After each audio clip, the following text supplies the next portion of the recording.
Good morning, Ms. Norman. Good morning, everybody. Good morning, Mr. Chairman. Are you ready? Yes, thank you, Chair. Yes. Chair, this morning we are going to lead the evidence of Ms. Lulama Mokhobo. Chair, in her evidence is contained in Exhibit CC 21. Yes. Chair, that exhibit was previously admitted. Okay. But what we did was to take all of her statements and put them in one file and remove them from the 21, which contained all the other statements belonging to other witnesses, so as to make it easy to lead her on the latest statement of hers. I wonder whether you shouldn't just have made copies and not take them out of the others. other one. Or, no. By that I mean, Chair, they're still there in that one. Oh, yes, okay. Yes. But for the purposes of today's you hearing, made yes. Copies. Yes. Okay. Yes. No, that's they're still fine. there. Yes, thank you. So, but it remains as It remains CC 21. That's correct, Chair. But there's something you have added, I would imagine. The supplementary, the latest supplementary, which is going to testify to. Yes. But now what you would have added would be something that wasn't there when it was admitted. That is correct, Chair. Yes. So we should keep Exhibit CC 21 as it was when it was admitted. That's correct. So, and then make this 21A maybe. Yes, maybe what we should do is you can keep 21 to be just a duplicate of what was admitted. Yes. And then have whatever you have added as Exhibit 21A or something. We'll do that, but Chair. let it be separate exhibits so that it somebody who looks at Exhibit 21 and sees that it was admitted on a certain date, doesn't see a statement that was signed after. Thank you, Chair. We'll do that, yes. Thank you. Thank you, Chair. Chair, how much has been added? Is it a supplementary statement only? There's two supplementary statements, Chair, but the one supplementary that was added, it's her evidence which is submitted to the SIU. So from folder 2, that did form part of a first statement, but what is new in this bundle? You talk about folder 2, you mean B? B, I beg your pardon, divider B. That formed part of her evidence because it was attached there as an annexure. No, I'm so sorry. Evidence before the commission. Before the SIU. That's her affidavit before the SIU. That is correct, Chair. Yes. Right. But today, what she's talking about is what is under folder C. Yes. So that's the second supplementary. So what falls under divider C was not in Exhibit 21. That's correct. What about what falls under Exhibit B? It was. Because that was before she testified in September. Oh, yes. Okay. So what we need to do then is just admit her supplementary affidavit that is under C as a separate exhibit. Yes, Chair. And then later on, or during the break, you can take it out and put it on a different folder. Yes, and mark it. Thank so you, Chair. That when we say this is Exhibit 21, it's exactly the same as it was. And then there is Exhibit 21A. Thank you, Chair. Which is the addition, will be separate. We'll do that, Chair. Thank you. Okay. Do you want me to admit this? Thank you, Chair. Could the supplementary affidavit of Ms. Mokhobo be admitted as Exhibit CC 21A? The supplementary affidavit deposed to by Ms. Lulama Mokhobo on October. What's the date? The date appears, it's October, beg your pardon. It appears at page 89. That will be on the 16th of October. On the 16th of October 2019. Yes. Is admitted and will be marked together with its annexures as Exhibit 21A. Thank you, Chair.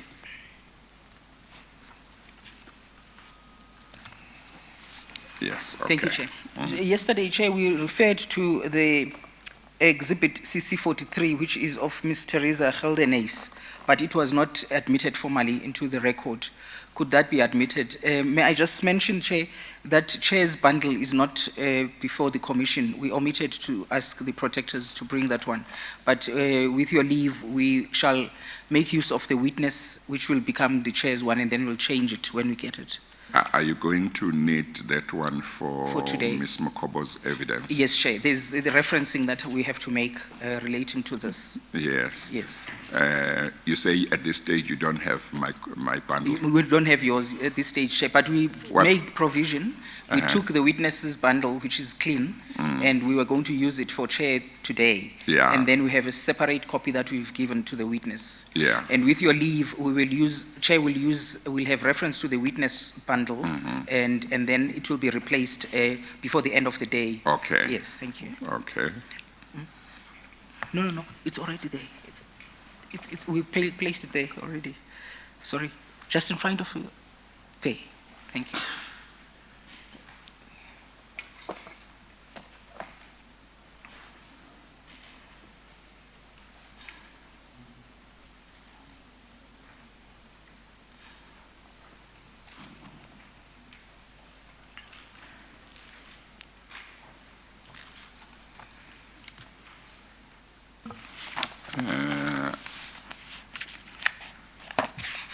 The rest of the contents of this leverage file, except Ms. Geldenhuys' affidavit, or is it an affidavit? It is, yes, Chair. Are there two affidavits by her? Yes, the one, yes, Chair would recall that she's the one who responds to Minister Karim's evidence.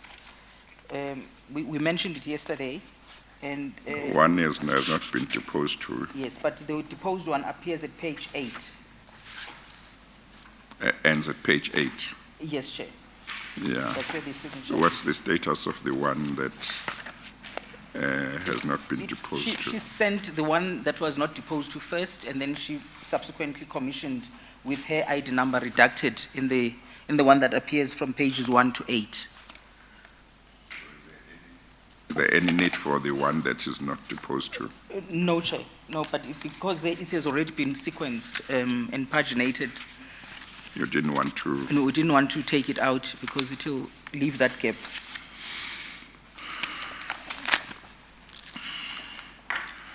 The affidavit of Ms. Teresa Victoria Geldenhuys, deposed to on the 16th of February 2020, and the annexures thereto will be admitted and marked as Exhibit CC 43. Thank you, Chair. And lastly, Chair, may I also ask to introduce another exhibit which Ms. Mokhobo is going to make, we're going to ask her to refer to. That is CC 42. Before that, Yes. in this one, the CC 43, Yes, Chair. there is no other affidavit in it which is not an annexure to Ms. Geldenhuys' affidavit. No, Chair. She only annexes minutes Yeah, of minutes. okay, Yes. all right. Thank you. Yeah. Thank you, What do you Chair. say about this other one? That one, Chair, is an affidavit from Ms. Lindiwe Vuyelwabai, who is the company secretary at the SABC, group company secretary at the SABC, and her signature appears, Chair, at page 2. And she deposed to that affidavit on the 21st of February. All that she does, Chair, is to authenticate the minutes that she attaches together with the original agreement, with the copy of the agreement between Multichoice and SABC. Yes. The other documents are annexures to her They are affidavit. annexures to her affidavit. That is correct, Chair. The affidavit of Ms. Lindiwe Vuyelwabai and the annexures thereto are admitted and will be marked as Exhibit CC 42. Thank you, Chair. Thank you, Chair. May the witness be sworn in, Chair? Yes, please administer the oath of affirmation.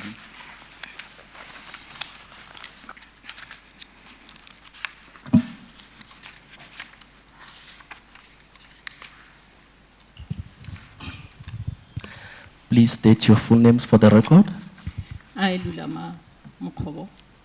Do you have any objection to taking the prescribed oath? No. Do you consider the oath to be binding on your conscience? Yes. Do you swear that the evidence will give will be the truth, the whole truth, and nothing else but the truth? If so, please raise your right hand and say, "So help me God." So help me God. Thank you.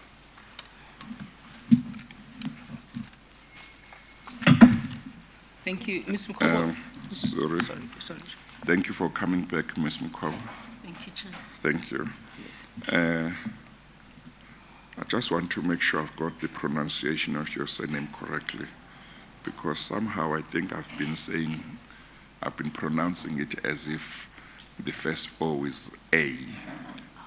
So if you can just is it Mokhobo? It's Mokhobo. Mokhobo. Yes. Okay, all right. Oh, thank you. Thank you, Chair. I've also been pronouncing as Mokhobo, then not That's Mokhobo. correct. Mokhobo. Mokhobo. Yeah, so Thank you. don't pronounce it like isiZulu or Yes. Xhosa. Say That's what I'm Mokhobo. doing. I apologize. It's Thank you, Mokhobo. Chair. Yeah, okay. Thank you. Ms. Mokhobo, you have in front of you Exhibit CC21, but the statement that we are going to make reference to today appears from pages 70 onwards, and they will be under a divider marked C. Yes. And that statement has now been admitted as Exhibit CC21A. So that's the only one that we will refer to, and other documents that we may make reference to. Could you please take a look at page 70? And do you identify that as your affidavit? I do. If you go to page 89. I'm sorry, I wonder whether that mic is not too far, From her. but I could hear you, but maybe you might bring it. I see it's pointing skywards as well. Maybe it should, I don't know who interfered, maybe bend it a little bit. Yes. Yes. Thank you, Chair. Thank you. Thank you. At page 89, is that your signature? Yes. And did you depose to that affidavit on the 16th of October 2019? Yes. Thank you. And that the contents of that supplementary affidavit, true and correct? Yes. Thank you. You recall that a chair had invited you to submit a statement that deals with the digital migration project. And that is what you have done, is that correct? Yes. You did testify before the Commission on the 4th of September 2019.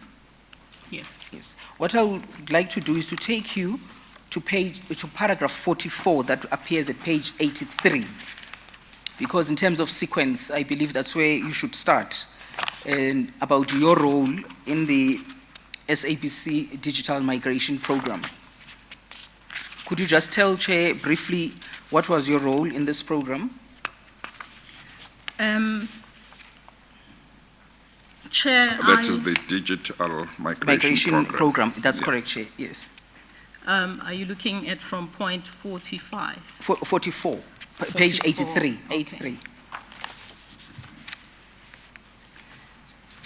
Chair, I thought it was important to locate where I was coming from as a member of the SABC charged with running that institution. And in this paragraph, I table my experience. I had been one of the industry players in the 1980s, to be precise, starting from 1982. As the head of the now defunct Bob TV Edutel, which was an educational radio and TV section of Bob TV, and I was there for 10 years. And I go on to say, having experienced the power of instructional and educational TV and radio technology and content in education and rural development, particularly in poverty-stricken communities, and having seen teachers with poor qualifications and learners whose chance at bright futures were severely threatened by their lack of access to quality education, blossom as a result of the TV and radio technology interventions. I could therefore grasp the vast opportunities that DTT with STB control enabled technology could provide. I was, during the phase when the broadcast digital migration policy was being developed, one of the people who were invited to give input. I was also a member of the Sentech board and was intimately aware of the possibilities that were at hand. I therefore viewed the SABC as possibly the best placed organ of state to be at the forefront of propelling our nation to becoming a citizenry filled with hope and determination to learn and apply its learning for the greater good of family, community, and nation. The participation of the marginalized in the digital dividend and knowledge economy would indeed help make South Africa a better place for all who live in it. At a practical level, the SABC Technology Division reported to me. I was therefore involved in providing strategic insights and playing the critical oversight role of ensuring that approved plans were implemented and budget utilization was focused on critical measurable deliverables, the most critical of which was the digitizing of all areas of the SABC critical to DTT migration. I was thus able to share in the strategies, research, and development activities through the creation of the SABC's own STB encrypted laboratory testing facility and the showcasing of SABC's capabilities. And the showcasing, Chair, was done at a big convention which focused on DTT, and there were internationals who came in with all manner of equipment. And the SABC actually won, I think it was a silver award for what they showed. They showed the interactivity. They almost went as far as to show even gaming as one of the options that could be included if the set-top box was encrypted. Yes. And you say you worked there with, you mentioned Mr. Sipho Masinga? Yes. Yes. And what role did he play?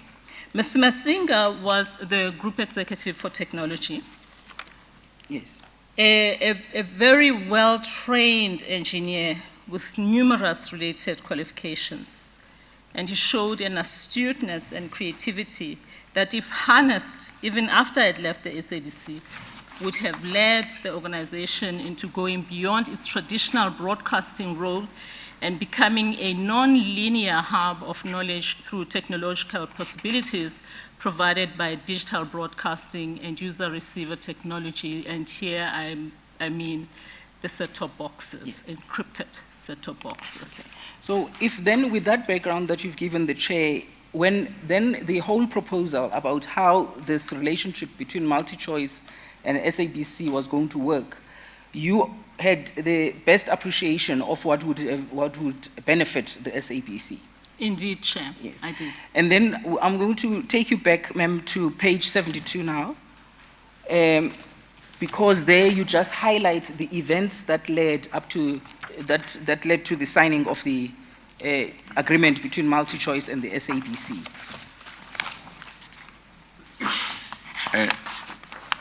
I don't know whether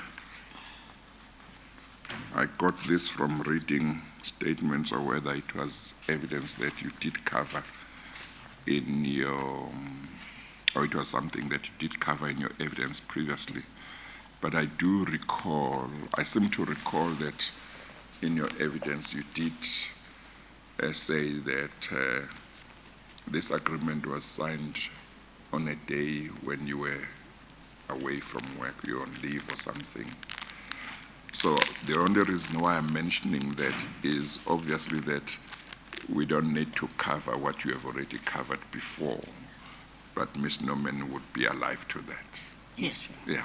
Yes, okay. Yes, thank you, Chair. Yes. Yeah, thank you. But obviously, it might be necessary to go back a little bit so as to connect the story properly. Yes, Chair. Yeah. Thank you. Yes, it just goes back by, I think, a day, Chair, and then... That's fine. Yes, That's thank fine. you. On the 15th of May, could you just tell, Chair, summarize what happened on the 15th of May, 2013? Chair, I make a statement here which is very aligned to statements that the Chair has heard from the Minister yesterday and from other members of his team who have testified here. And here I say, on the 15th of May 2013, when Multichoice wrote a set of proposed provisions to Mr. Motsoeneng that would form the basis of the Multichoice and SABC multi-channel agreement, Multichoice had seen an opportunity to cause a major policy shift in the digital terrestrial transformation project. Yes, and you refer to Annexure 1, which appears at page 90, which was a letter addressed, are you there? Yes. What page? Page 90, Chair. Okay. That's a letter that was addressed to Mr. Hlaudi, who wrote that letter to him? It was Hlaudi Motsoeneng, I beg your pardon. Yes, the letter was written by Mr. Imtiaz Patel, the then CEO of Multichoice. Yes. And then if you go to the, well, we don't have to deal with all of those because they form part of some of the terms of the agreement, but I'll take you to the crucial terms which you are here to talk about today. And then could you just tell the Chair then what happened on the 6th of June? According to your statement, because that's where... I'm sorry, Ms. Norman. Yes, Chair. If no other witness has dealt with the contents of the letter, it might be important that even if Ms. Mokhobo doesn't read the whole letter, yes, Chair, she highlights the main of the letter as she says it, yeah. Thank you, Chair. Would you proceed to do so, Ms. Mokhobo? I shall, Chair. Yes. The letter begins with a thanking of the SABC, I guess, Mr. Motsoeneng, for the meetings, constructive meetings and open dialogues that they had regarding the development of a mutually beneficial agreement between SABC and Multichoice. He goes on to say, as you are aware, it is our intention that a wider partnership between the SABC and MCA is developed over time. We appreciate that the SABC has to fulfill its mandate as public broadcaster in South Africa, but at the same time is the leading and most diverse free-to-air broadcaster operating in the country. MCA believes that building a partnership with the SABC will be beneficial to both organizations. MCA's primary business is content aggregation, technology, and platform development. MCA has an active subscriber base of some 4.5 million digital satellite households and provides access to some 20 million viewers in South Africa. We believe that MCA can assist SABC in enhancing on its mandate as public broadcaster and immediately expand its free-to-air broadcasting operations. DTT in South Africa is currently in a mess with risk for all existing broadcasters. Free-to-air broadcasters are faced with the challenge of advertising revenues being diluted over a number of free-to-air channels. Pay TV broadcasters on DTT have limited capacity available, which reduces their ability to provide an attractive multi-channel pay offering to subscribers. The SABC will have to invest in the content for its DTT platform, with advertising revenues only being generated much later once the free-to-air DTT platform and base has been established. We propose that the SABC and MCA work together to develop their respective DTT and/or digital satellite platforms. This can take the form of cooperation agreements and channel supply agreements. This will provide the SABC immediate access to MCA's active digital satellite subscriber base with an opportunity to generate guaranteed channel revenue and advertising revenue from day one. This presents the SABC with substantial potential upside for success of its operations and the free-to-air DTT platform. Can I just take you then directly to the proposal at page 91? Yes. Yes.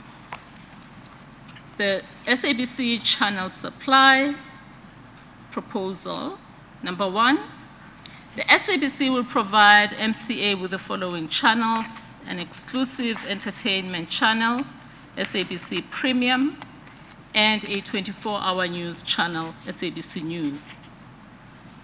In return for the delivery of the channels listed above by SABC, Multichoice will pay the SABC a flat fee of 500 million rand, payable over a period of 5 years. The SABC will bear the full costs for the production of the channels. The SABC shall retain all advertising generated on these channels. The entertainment channel will be exclusive to MCA, and MCA will be authorized to distribute the entertainment channel on its distribution platforms. The SABC News channel will be exclusive to MCA's satellite platform, and MCA will be authorized to distribute the SABC News channel on all its distribution platforms.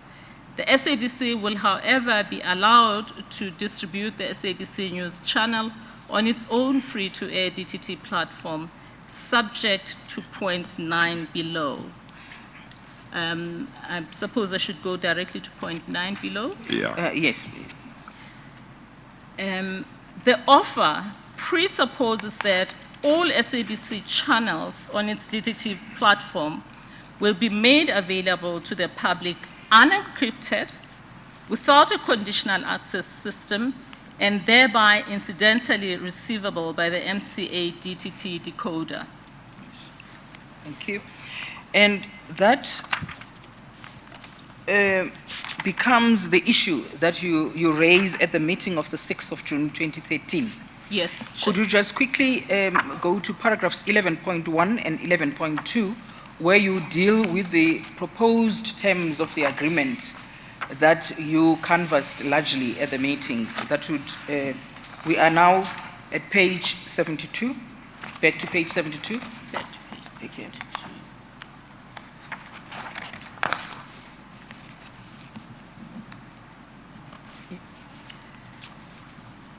Yes, Chair. Thank you. What would you like me to? Yes, if you turn the page, Yes. this is where you discuss the terms that were contentious, Yes. that were discussed, point 9 and point 10 of the draft agreement that was submitted, I believe at the meeting, that was debated at the meeting.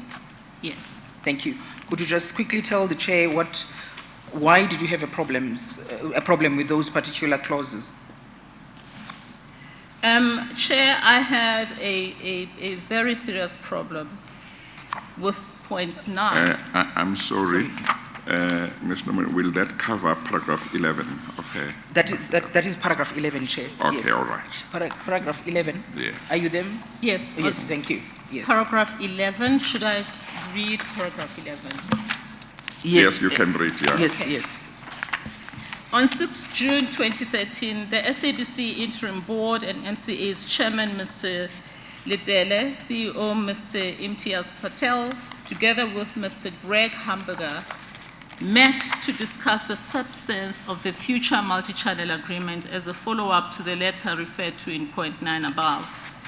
Of particular contention, as may be gleaned from the verbatim minutes of the said meeting, were two provisions that effectively dictated the SABC's 2008 digital migration broadcast policy-based strategy on set-top box encryption.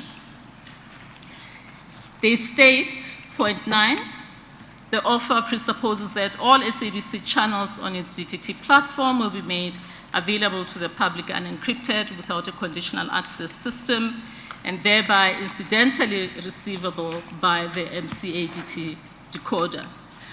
Point 10 states MCA, the SABC, Sentech, if required, work together to promote carriage of all the SABC's free-to-air channels on the SABC free-to-air multiplex will be made available to MCA satellite platform, subject to available capacity. This is in order to enable the SABC to generate revenue from day one. Point 12, this is where I begin to explain why the two clauses were problematic.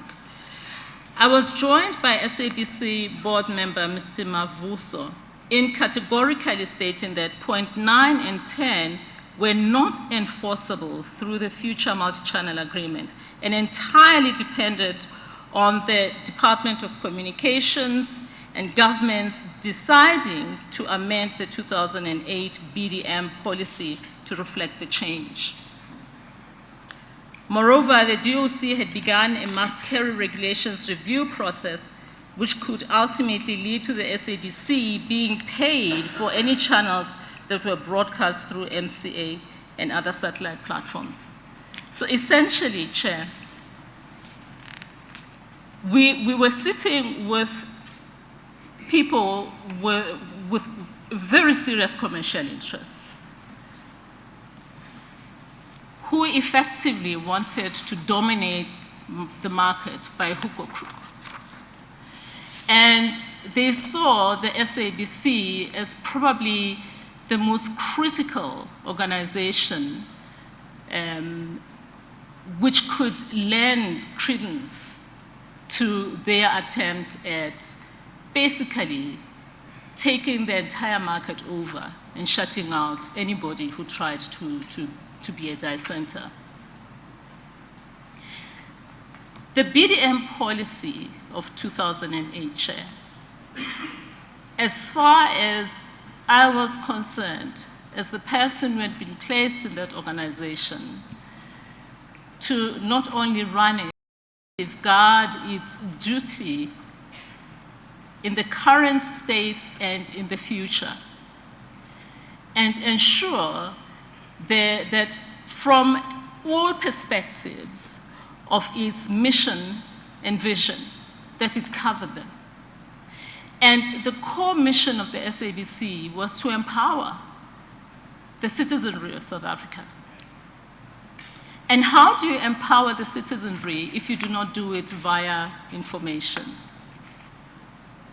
Best placed organization to provide on-the-spot information throughout the country without filters.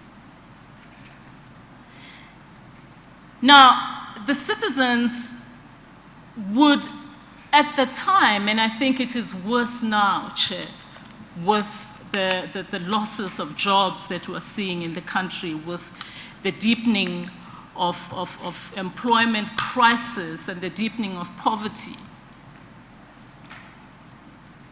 They deserved to be given an opportunity to have access to any piece of information that they would need.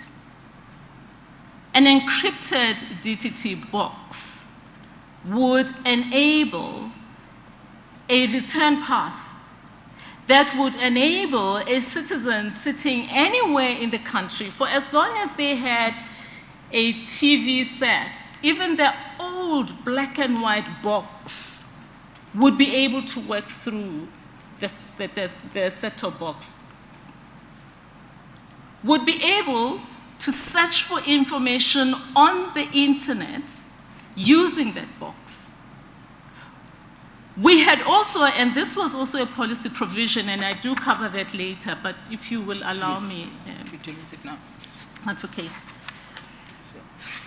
We had also been enjoined through the BDM policy to ensure that the set-top boxes would have a return path.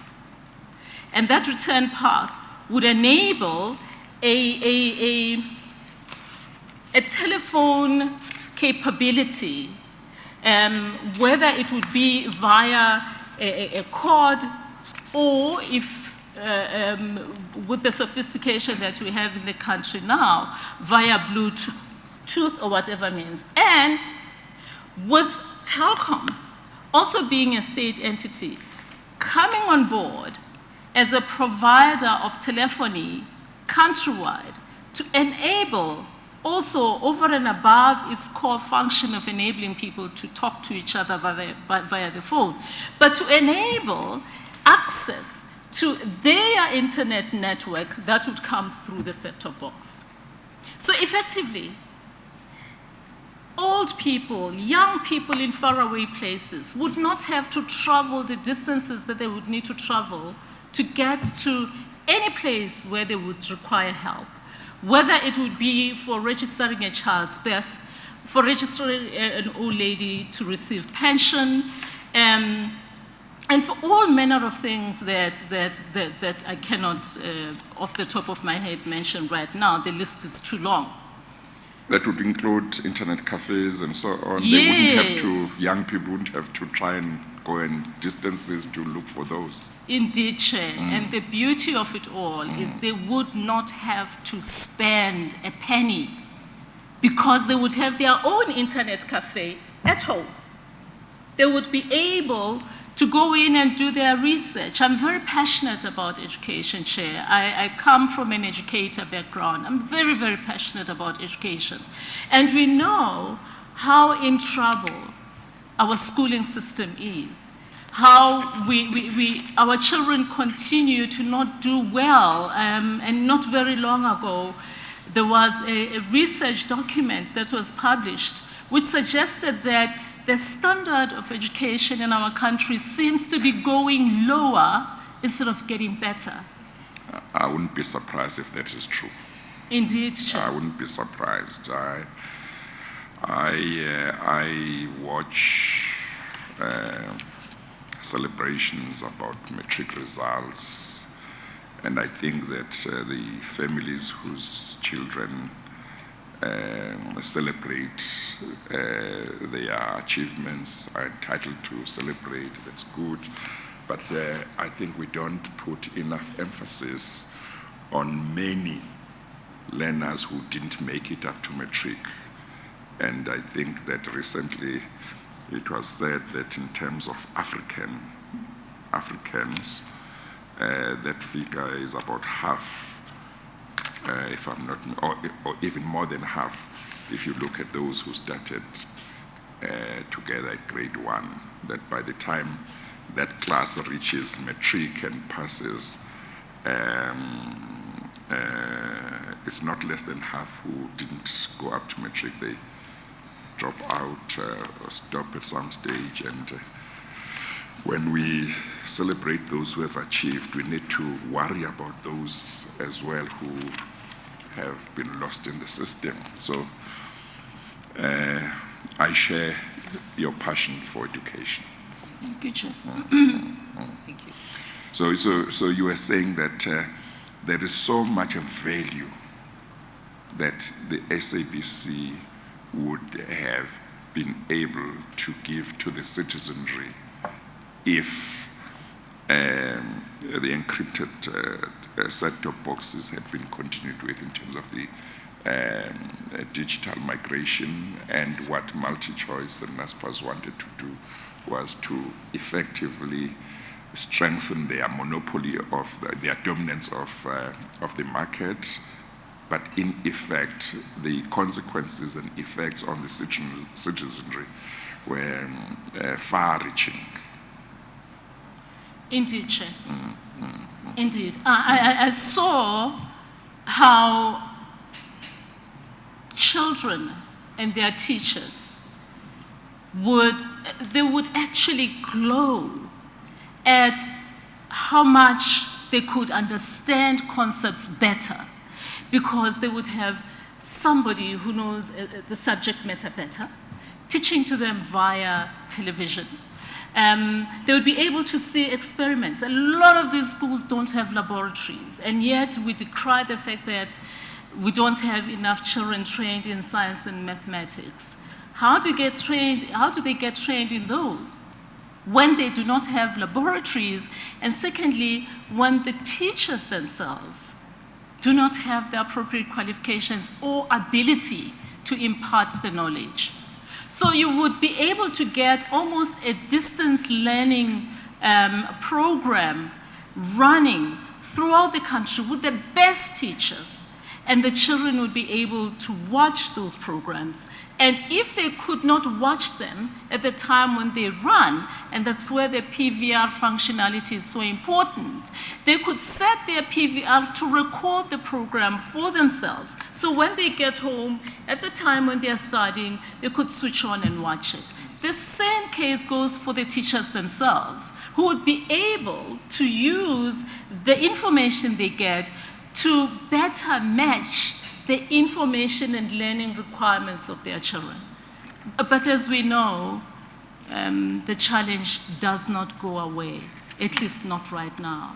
So effectively, one of the points you make is that one of the advantages would have been that when, for example, we talk about challenges about maths and science teachers and maths and science as subjects in very many schools in our country, and talk about the fact that very many schools don't have qualified maths and science teachers, this could have resulted in a situation where a teacher who is very well qualified could actually be accessed in a way by millions in the country if he or she was teaching maths or science, so that even though you might not have a qualified teacher in maths and science, you could benefit quite a lot from these teachers who might be providing lessons through this program. Indeed, Chair. Yeah. And I know that Multichoice will probably argue that they do have a learning channel on their platform, and that learning channel provides for that. Remember, the fact of the matter is, millions, actually, of South Africans cannot afford to pay those subscription fees. Exactly. They Yes. cannot. And what happens is, if they fail to pay, they are unplugged. Yes. They are switched off. Yes. So yes. the whole argument that the SABC, people like myself, who wanted encryption, wanted to be able to switch citizens off, it was the most nonsensical argument ever, Chair. There is no way that anybody would switch anybody off. But people would be able to get access to their education at zero cost to themselves. All they needed to have is the electricity to run the TV, is to be able to connect the port, it's to be, the PVR functionality would enable them. That is all, Chair. Yes. Thank you. Yes. Thank Yes. you, Chair. Thank you.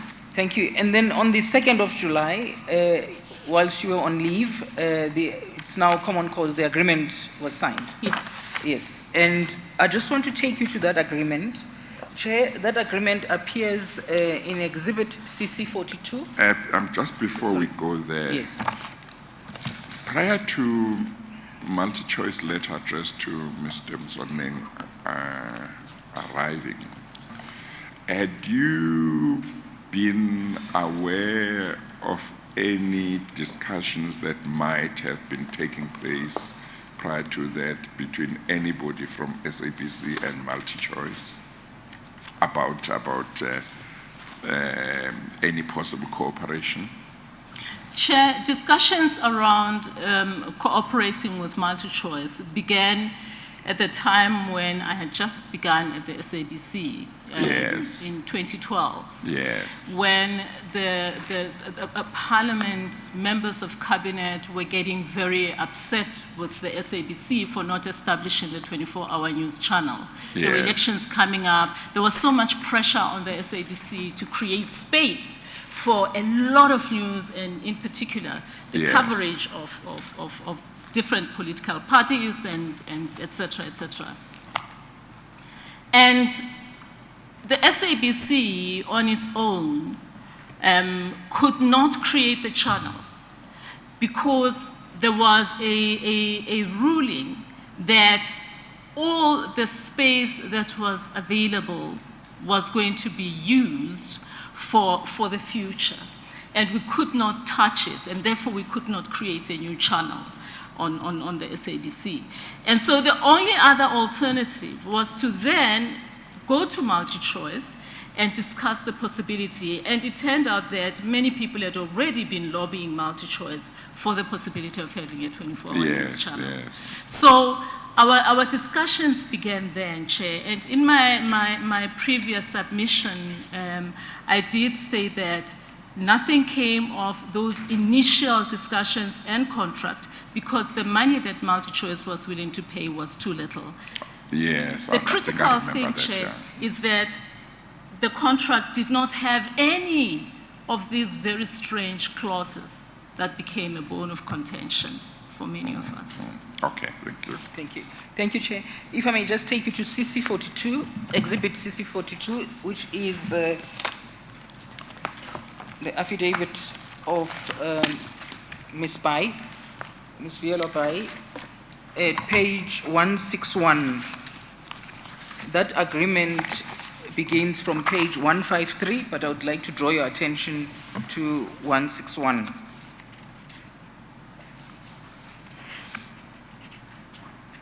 Are you there? Advocate. Oh, Yes, thank you. Advocate. Thank you. Could you please just read, there's two clauses I would like you to place on record. And the one is clause 2.1.3. Has Chair found it? Page 161, Chair? I am at page 161. Yes, Chair. Just for reference, Chair may want to have a look at page 153. Is that where it starts? Where it starts for the witness to identify what that agreement Yes, is. it's important for us Yes. to be able to say the Yes. agreement starts from page so and so and goes Yes. up to page so and so. That's correct. Then we can go to the particular page. Thank you. It goes up to page, it's got a lot of annexures, page 199. Yes, Yes, okay, thank all you. right. Could you identify what that agreement is just on page 153? On page 153, 153, yes. It's a commercial and master channel distribution agreement between Multichoice Proprietary Limited and South African Broadcasting Corporation, SOC Limited. Thank you. And then may I just refer you to page 161? Yes. Could you please have a look? And that's a separate agreement from the other one that we were discussing yesterday with Mr. Karim? Yes. This one is separate from that one, or is it the same It is the same, agreement? Chair. It's Oh, the okay. same agreement. Yes. Oh, yes, okay, it is the all same. right. Thank you. Okay. Thank you. Could you just read paragraphs clauses 2.13 and 2.15? 2.13 states MCA will pay the SABC an annual fee of 100 million rand, excluding VAT, during the time in consideration of the rights granted and obligations undertaken by the SABC, increased by 5% per annum during each year of the term as from the anniversary of the start date, with an amount of 30 million rand being payable within 30 days of the start date as a refundable advance in part payment of the annual fees for the first year of the agreement, pending the launch of the pay TV channels. Yes. And then 2.15? The channel signals for the SABC FTA channels as transmitted in South Africa would at all times be available to and receivable on the Mnet DTT set-top boxes distributed in South Africa. The SABC agrees that the SABC FTA channels will not at any time be encrypted or allowed any conditional access system to be applied irrespective of the channel signals for the SABC FTA channels transmitted on the SABC DTT platform in South Africa, so that viewers are able to view SABC FTA channels without requiring anything other than the installation of the Mnet DTT set-top box. Yes. Would I be correct to say that that was similar to what clause 9 was in the proposal? Indeed, Chair. Yes. But then if you go to that final agreement and you go to clause 9, you will find that it deals with something different. Clause 9 will be at page, I beg your pardon, it would be at page 173.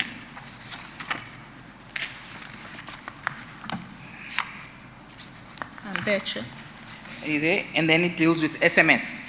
Yes. And that's not what was in the original proposed one, which you objected to.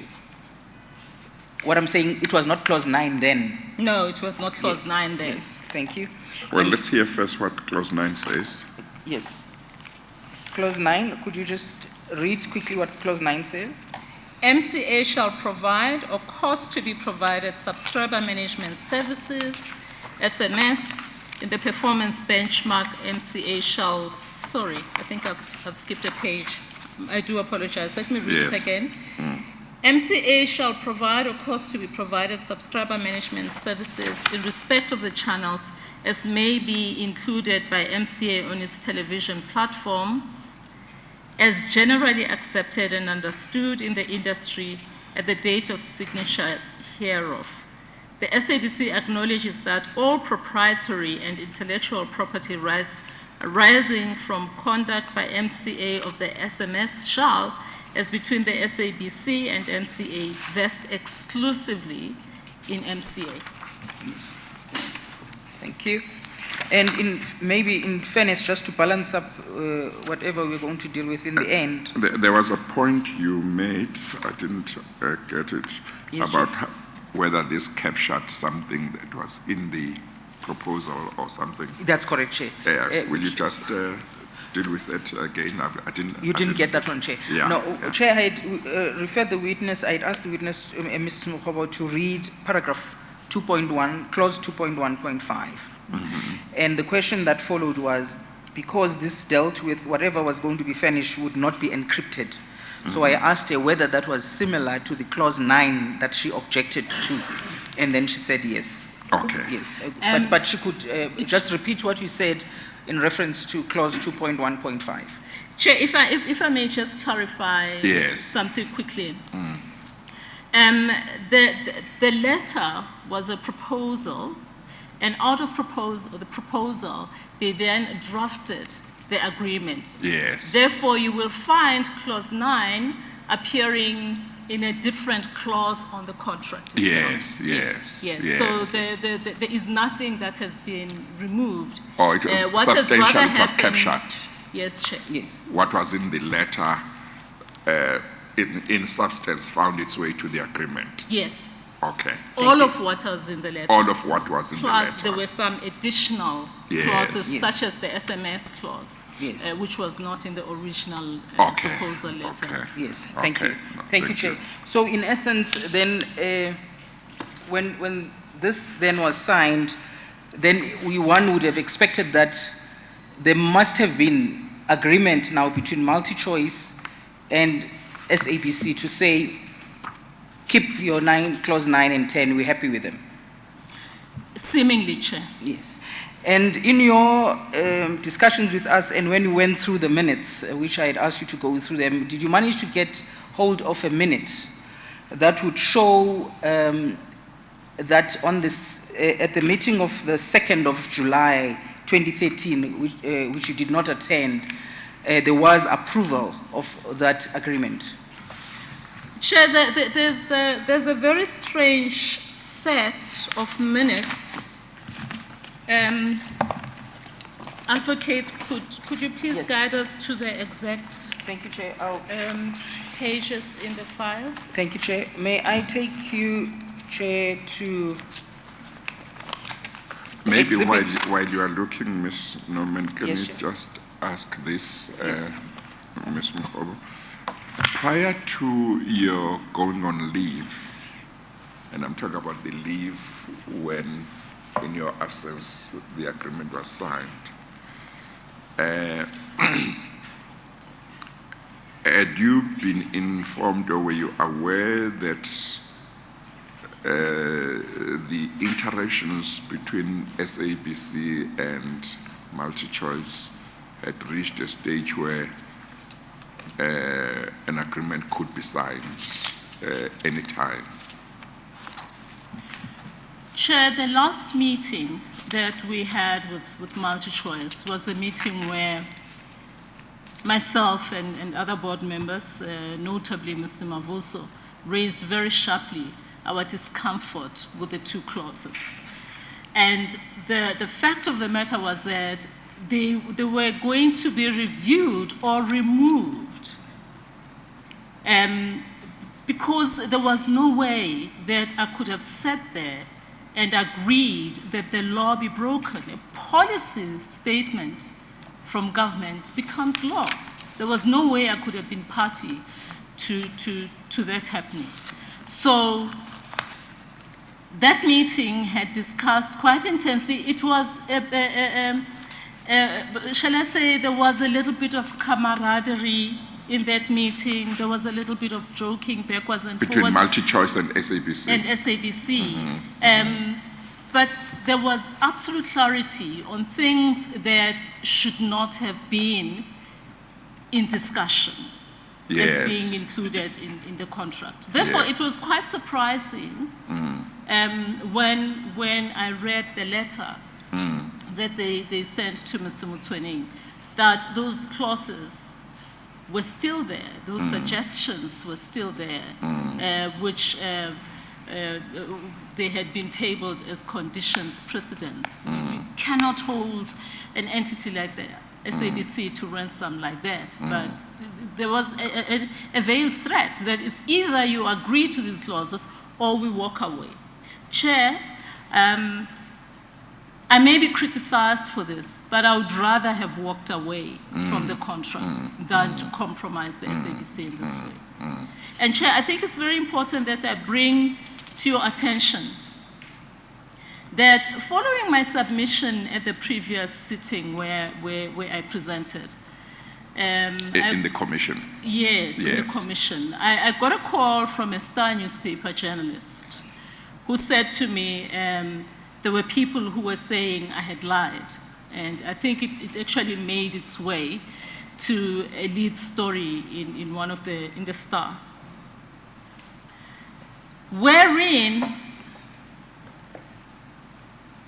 whoever sent them that letter, the letter of my response to Multichoice when I was acknowledging that we have received the letter, however, there have to be discussions that will look, or at arriving at, how did I put it?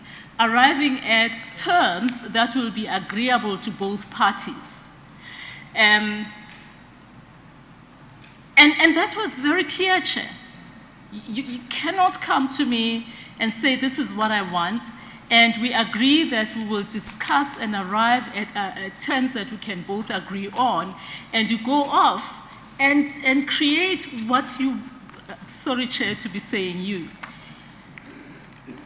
So what the journalist then did was to write that story, and then without bringing focus to the fact that I had said categorically on terms that will be agreed, they made it seem like I was lying. I had written that letter to Multichoice, which meant that I agreed with those terms, when it was totally untrue. And I remember, Chair, the following day, there was a further thing that said Mokhobo lied, and this had to do with the TNA breakfast, our relationship with the Guptas. It scares me what the media can do, because my reputation was essentially thrown into the toilet over a matter as crucial as this that should not have been trifled with in that way. I just thought I should bring it up to you. No, that's fine. You just need to make sure that the letter that you wrote, that if it is not already with the commission, that it is with the commission. So that would be important. Now, so just in terms of sequence of events, the meeting that SABC had with Multichoice, where you say you and Mr. Mavuso made it quite clear that these 2 points were not going to be agreed to as far as you were concerned. That meeting, did that meeting take place prior to the letter from Multichoice to Mr. Motsoeneng that we saw earlier? Yes, Chair. Yes. The discussion came up at, Yeah. You can't remember the date, or we might be able to find the date. We don't have to look for it if we... I can Oh, give you the can, date, yeah. yes, Chair. Okay. The letter to Mr. Motswaneng is the 15th of May 2013. Yes. And the meeting that Ms. Mokhobo referred to is the meeting of the 6th of June, thank you for 2013. Thank you for triggering my memory Yes. there, Advocate. Indeed. Yes. That meeting Yes. was discussing the The content letter. of the So the letter, meeting was yes. after the letter. The meeting was after the letter. Yes, okay. Yes. Now, did Mr. Msoneng attend that meeting? Yes, he did. He was there. Yes. Do you remember what his stance was on the issue of encryption, if he articulated any view at all? Chair, Or it might be difficult, it you would, might it would not... be hard for me to remember Okay. verbatim what he said, but Yeah. I do know that he mentioned that those clauses were non-issue. Yes. I'm not sure whether he said that at that meeting or he Or said at that another subsequently. meeting. But to him, those clauses were non-issue and could be dropped. Sorry, could be included. Or he was saying they were non-issue as far as the SAPC was concerned, Yes. from his point of view. Yes. So he was taking a view that was different from yours and Mr. Mafuso's. Yes, Because you were feeling very strongly that they should be dropped. indeed. But you say that the meeting was characterized by a positive spirit. Yes. In the sense that it was not fighting as such. Everyone was taking, or rather, you and Mr. Mafuso were taking a very firm view on these 2 points. And from Multichoice side, from what you have said, I infer that they didn't seem very opposed to dropping them. They didn't seem to be too emphatic, at that meeting at least. Chair, they were very emphatic. They were emphatic that they... That's where the words condition precedent came Yes, from. yes. That it's either those clauses were included or nothing. Oh, okay. So Multichoice on the one side and you and Mr. Mafuso on the... Well, Multichoice on the one side and Mr. Mtswaneng, they were quite firm Yes. that these clauses should be part of the agreement. Yes. You and Mr. Mafuso were quite firm that they should not. shouldn't be, yes. Okay. So the meeting, did the meeting end on the basis that there seemed to be an impasse on these 2 points, or how did the meeting end? Was there to be a follow-up meeting, or was there just to be a letter that would be sent? The meeting ended up on a note that there would have to be a thorough review of these matters. Advocate, Yes, thank you. Maybe I could direct Chair to the, Yes. to the, Yes, to the please. resolution. We're talking the meeting of the 6th, am I correct? Is Chair still asking about the meeting of the 6th? The meeting between Multichoice Yes. and SAPC. That's correct. Subsequent to the letter from Multichoice Yes, to Chair. Mr. Mtswaneng, So yes. this is the meeting of the 6th, Chair, that appears in bundle CC 42. Yes. CC 42. That the minutes will begin from page 15 and You say that's 15. exhibit CC 64. 42. Okay, CC do we have that here or not really? 42, yes. We do have, Chair. Oh, okay. 42. Oh, okay, no, I Thank got you. confused. CC 42, yes, Chair. CC 42. 42, that's correct, Chair. Sounded like 64. 462. Okay, all right. What is the page? Thank you, Chair. The page where you will find, there is this, what we've got, there is no resolution per se, but I think I'll direct Chair to what the Chairman says in the end. Yes. The Chair, let's take that. Sorry, Chair. Yes. You were chairing the meeting, Ms. Mokhobo, am I correct? Yes, I was. Yes, you I were was you're chairing the that meeting, yes. I'm just looking for where you say, but to answer the question that the chair had asked first about what Mr. Msweneng's attitude was, chair would find that at page 19, if I may just quickly read that. Thank you, Chair. As far as I'm concerned, this is not an issue anymore from where I'm sitting because the minister pronounced herself about this matter. Remember the ETV and us and so on that case. The issue here is we are not going to go that route as far as I'm aware personally. The conditional access, the way we call it technically, is not going to be because now, but the DOC is reviewing the policy to deal with this matter. Even in Parliament during the budget speech, now I remember the minister did highlight this issue. So I don't think it is an issue now, whether we, and then there's space, both of us. I think for me, Chair, I think for now it is a non-issue because it is a policy that even government is reviewing. Because from our side, well, we have different views. This is not an official what I'm saying. The views was that as SAPC, we can't allow people to, by law, we can't switch off people TV license if they don't pay TV license.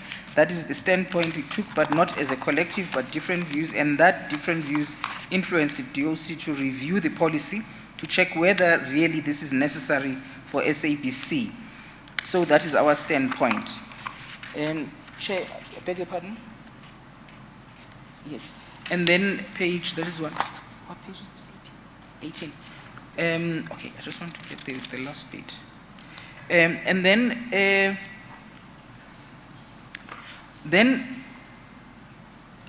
this is what Ms. Shabalala says on the same page. Thank you, MTIs, for giving us that feedback. I think you know all relationships, we've got to find a way of a win-win situation. I think if I may reign, or if other board members would really like your input on this, maybe through your chairperson, since you have presented this condition, if you can just give a day to bounce it to the minister, because you know we have, as Mr. Mavuso mentioned, we have an unclear position on the matter, and then we can approve all others except so that for that one, and we can revert back to you, but of course we have to agree to all others. So I'd like CEO to go to the other clauses. Thank you. And then Ms. Mokhobo says, okay, yes, so we hold clause 10, clause 9 in abeyance, while we get absolute clarity, because what we need is a written confirmation of the stance, and we cannot presuppose a relationship on the basis of what is not written. A statement is a statement until it's committed to paper. Thank you for that, Chair. The second clause, which is clause 10, and then she goes on to deal with clause 10. And then in the end, it is decided, if you could, are you there, Ms. Mokhobo? Are you finding where? I'm struggling to find the pages. Oh, I'm I beg sorry. your Oh, is pardon. that so? Oh, we've left you. It's CC42 on the spine of the file. Oh, which one? CC42. It should be written WC42. Oh, okay. Yes. Oh, I beg your pardon. I My thought you were apologies. on My your own apologies. six. Yes, thank And you. it is, I was reading from page 19. This appears to be a transcript of the minutes. Am I yes, right? yes, correct. And then in the end, this is what is stated.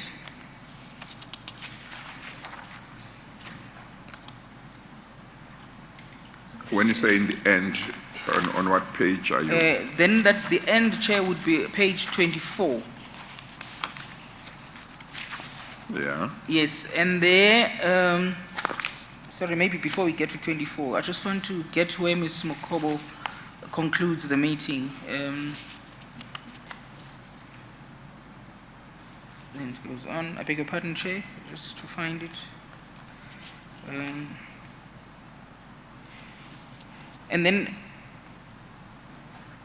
okay, then at page 23, this is what Ms. Chabalala says. Yes, this is the one I was looking for because I did direct. Yeah, Chair, we can just towards the end of that page, Chair, I think 5 lines towards the end. Yeah, Chair, we can just give you the comfort that we are taking the matter there, and we also expressed urgency into the meeting. So when you go to the board on the 12th, there's a resolution. Well, thank you very much. Thank you. So from the documents that we referred Minister Karim to yesterday, there was an indication that there was going to be a board meeting on the 12th of June, Yes. 2013. Yes, Chair. Yes, and according to your understanding, at this meeting which you had with MultiChoice, was the issue about clauses 9 and 10 resolved? No. Yes, thank you. And then if I may take you to the next minute, which appears, Chair, at page 112 on the same bundle, CC 42. This is the minutes of a special finance, investment, procurement, and technology meeting. Or maybe before we go there, I beg your pardon, let's deal with the one behind, after that, which is the 12th of June, because there was going to be a board meeting on the 12th of June. Yes. Now, if that Well, would... maybe before that, Yes. Ms. Norman,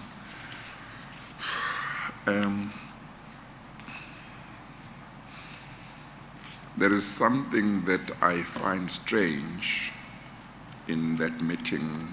Is it 6th of June? 6th of June, yes, Yeah. Chair, yes. About the fact that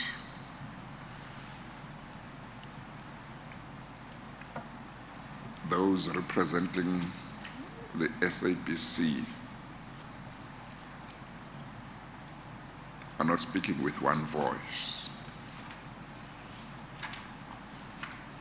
One expects normally that if you have a meeting like that with another organization, there would have been discussions among those from SABC who would attend such a meeting, and the right person to state the SABC's position would be the one to speak and state SABC's position.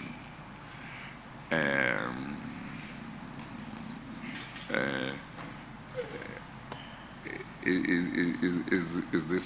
this normal that it happened this way? Because you now have yourself and Ms. Mavuso stating how you see the matters. You have Mr. Matsoneng taking a view that's different from your view. I don't know whether Ms. Shabalala was taking any view at that stage, but you were the CEO. So something says to me, how does the CEO come to a meeting like that and express his own view? Chair. But maybe my way of looking at it is not the right way. Maybe the position is, maybe why not all the people who are supposed to be at the meeting representing SABC are free to express their own different views as opposed to expressing the view of the organization. Chair, this was a very, very sad time at the SABC, where there was literally a chasm between the group executives, those led by Mutsoening and those led by myself, and not being the most liked person by the chair of the SABC. She mentions, I do not have the minutes, and perhaps, Advocate, you'd be able to find exactly where she talks about clandestine meetings. I think there was a reference to By clandestine meetings. Minister Karim, Yes. There was a reference to clandestine meetings where she held these meetings with Claudia and his team, and they made their own conclusions about what needed to happen with DTT. And neither myself nor the Group Executive of Technology, Sipho Masinga, were privy to those meetings. They were held entirely in secret. So we were all taken aback when they came with a position that was contrary, because I believed, and so did other people within the organization who worked with me, that we are an organ of state and we're governed by the rules, the laws, and policies of the state. And that unless there is a change in a rule or a policy We cannot deviate from it. And for me, it really didn't matter how other people could see the future unfolding without government being involved. For me, it was important that we stay within the law. And maybe I'm very pedantic. And in fact, it was said at some point that I was a WWW, wafiga, wadla, walala, or something like that. Meaning that I applauded, I refused to make critical decisions on things that when I felt that I could not take a decision on a matter because it was unlawful, I said that, and some people didn't like it. So this was one of those instances where people went away and managed to convince the chair that what they were proposing was a better deal. And it had nothing to do with me. I was not involved. I was not privy to it. So it was not surprising that at that meeting, there were two camps. The Mavuso Lulama camp that said no, and then there was this other camp that Claudia was running with. I am very interested, and maybe this can be dealt with at a later stage, but I'm very interested in understanding how that came about. Because as I hear evidence relating to the SABC, part of what I'm trying to understand is, were there forces outside of the SABC that were effectively dictating what was happening within the SABC, or what certain people within the SABC were doing? And if so, who were the people involved in doing that? Because normally, if you are the leader of an organization, you are the head, everybody needs to accept that you are the head, and you have the right to pronounce on certain issues. As between the GCEO and the board, there would be the separation of where the board comes in, where the executive comes in. But you know, the leader, the head of the organization, on certain issues, you know, must pronounce. And before he or she does so, she or he may consult with his or her colleagues and hear different views. And those colleagues are supposed to accept that their views might not coincide with her views or his views, but that she or he, being the head, will make the judgment call, and that's it. But now you have a situation where, in a meeting with an organization from outside about what agreement could be reached, you have the GCEO and a board member taking one view, you have a COO in this meeting taking a view that's contrary to that articulated by the GCEO and a member of the board. It just looks very, very ugly, you know. So if in terms of your evidence today, there is something that you might be able to contribute in getting me to understand how the SABC came to that, and to understand whether there were people from outside the SABC who were responsible for this, that would help, because one wants to see whether the SABC was captured by somebody or what. Okay. Okay. Mm-hmm. I'm not sure if Chair wants me to respond to some of these. If there is something you can say now, you can do so. Chair, the SABC had been contested terrain for years prior to my going there, in there. there were people who reported to other people in powerful places, and they would try to throw their weight around and impose their will. I think the former minister yesterday articulated how he was told by Mr. Motsoeneng in no uncertain terms about certain issues that Mr. Motsoeneng had no right knowing about. He boasted to me many times how he was close to the president, how he had been at the president's house until 2 a.m., how this or the other president. And I think I mentioned in the previous session when I sat in front of you, Chair, that there would be ministers coming to see Mr. Motsoeneng and not me, which was strange. As the head of the company, if you have a high-ranking individual, you'd expect them to serve there. But there were agendas and sub-agendas. We certainly didn't serve the same agenda. For me, the agenda was very simple.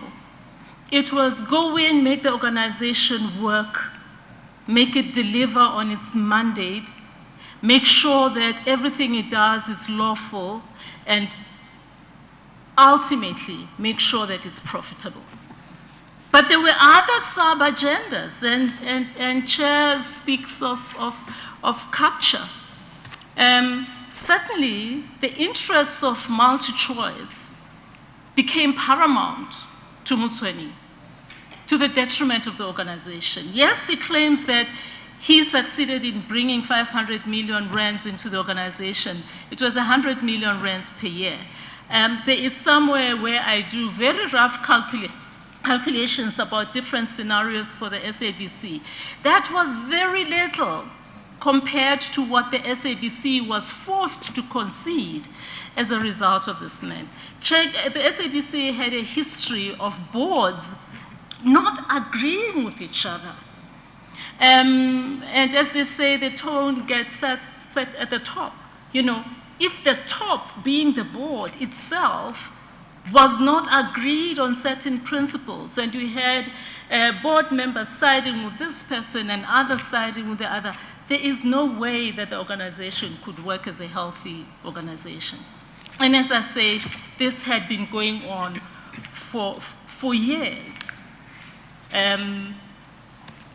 I'm not sure what will fix that organization, other than to ensure that people who are brought in are people of real integrity, who are ethical, who are totally committed to what is good for the organization, and do not forget at any given time what their true purpose in the organization is. But sadly, it was not to be. Well, Ms. Norman, you have heard Yes. what I'm very interested in. Yes, Chair. Not that I'm not interested in other things, but Yes. I'm very interested in the issue that I've raised. Yes. Because it's a very strange situation. Yes. Mr. Karim testified yesterday that before he took his policy amendment to Cabinet on the 2nd of Yes. 4th December Yes. 2013, Yes. he had a meeting with the president, who was happy with the amendment, what he was coming with. The president was part, I assume, of the meeting of Cabinet that approved, and he made it clear that the president never expressed any disagreement to him about the policy. Yes. And yet you have an official of the SABC, a high-ranking official, who seems to have pursued an agreement that would be contrary, or pursued a position that would be contrary to that of the SABC and that of government.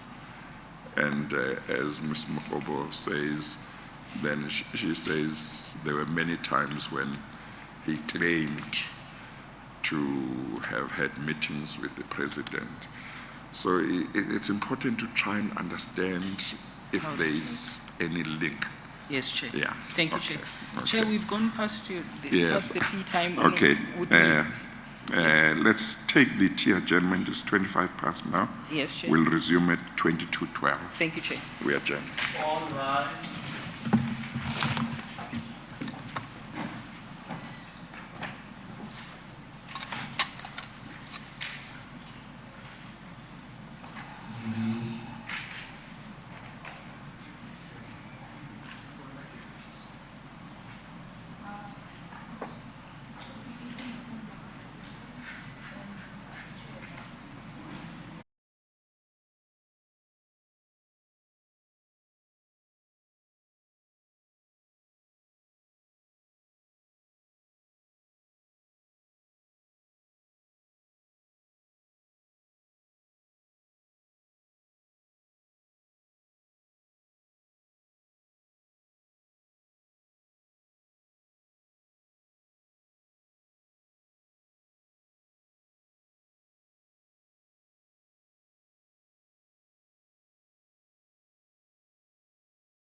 I'm sorry, I've had a 5 minutes delay because of some urgent issues relating to the commission. Let's continue. Thank you, Chair. Mrs. Mokhobo, may I please refer you to page 117, same bundle that we were dealing with before you adjourned, CC 42. 117. 117, yes. Same bundle, Chair, CC 42 at page 117. 117. 117, yes, Chair, thank you. Is that the minutes of The minutes of the 12th of June, Yeah, 2013. I've got them. You've got that, thank you. I found it. Thank you. This was the meeting that Ms. Chabalala referred to. I had read where she said there will be a board meeting on the 12th Yes. of June. Yes. I would simply like to take you without taking too much time to where the resolution of that meeting is, and that appears at page 120. But before the resolution, there's a paragraph which I would like you to read where the acting COO reported something. Could you just go there to that paragraph, please? It begins with the ACOO pointed out. The ACOO, okay. The ACOO pointed out that the previous board had approved the multi-choice proposal, and the only outstanding issue had been that of funding. The key issue for the interim board was to I'm sorry. Sorry. Is it reading at Page 120, Chair? 120? 120, Chair, yes. 120. Whereabouts? Where you have resolution number, Chair, it's the Yes. paragraph preceding that. Yes. Yes. Okay. Thank you, all right. Chair. Okay. The ACOO pointed out that the previous board had approved the multi-choice proposal, and the only outstanding issue had been that of funding. The key issue for the interim board was to ensure the sustainability of such funding. The board pointed out that it acknowledged that the previous board did approve the proposal and was not about to reinvent the wheel. However, the interim board needed to understand the context of the matter and whether the initial multi-choice proposal, which had been approved by the previous board, had been changed. Through the interactions between management and multi-choice, it was evident that the commitment had increased as there was more money being offered than originally discussed, which showed good progress and was to the advantage of the corporation. Can we pause there? Are you aware, because this is now the 12th of June 2013, Yes. and the minutes that we dealt with was the minutes of the 6th of June 2013. Are you aware of any board previously that had approved the multi-choice proposal, as if you are talking about the same proposal? That was a different proposal, Yes, which did not have any contentious clauses. yes. But it didn't relate to the DTT one? No. Yes, thank you. And then what was the resolution of that meeting? So let's just make sure that we got that clear. Yes. What the acting COO is talking about there is the multi-choice proposal that was contained in the letter that we talked about earlier from multi-choice to Mr. Mtswaneng, is that right? I believe so, Chair. That's what he's talking about. Yes. And you are saying that it's not true that there had by this time been any board of the SABC which had approved that proposal. That was the previous proposal, Chair. Yeah, It was not under Yes. this board. This was in 2012. Yes. There had been we had completed the business plan. It was approved by the board, and it was signed as an approved Yes. contract. Yes. But it was different to this new contract. Yes. The So, con- yeah, so that's what I want to be clear about, that having looked at these minutes, are you satisfied that the acting COO in this paragraph is talking about the multi-choice proposal that was contained in the letter from Multichoice to Mr. Mswaneng that we referred to earlier on? Or Chair- are you not sure? Chair, I think perhaps maybe we can unpack this a little bit. Yes, we can unpack, yeah. In the first instance, he talks about the multi-choice proposal that then resulted in the contentious agreement that he signed. Yes. And then he goes on, then the statement goes on now to talk about the previous agreement that had been concluded, Yes. which was not very attractive in issue. terms of the monetary gain Yes. from multi-choice. Yes. So it's two different He's talking about contracts. two proposals. Yes. It's a proposal, there's a proposal, and then there's a previous contract. Yes. Now, the minutes are supposed to tell us what the item was that was being discussed here, and at page 119, the item is said to be multi-choice proposal. Says the chair, 2.1, the chairman pointed out that the board had previously met with Multichoice where they had presented their proposal to the SABC in respect of the 24-hour news channel.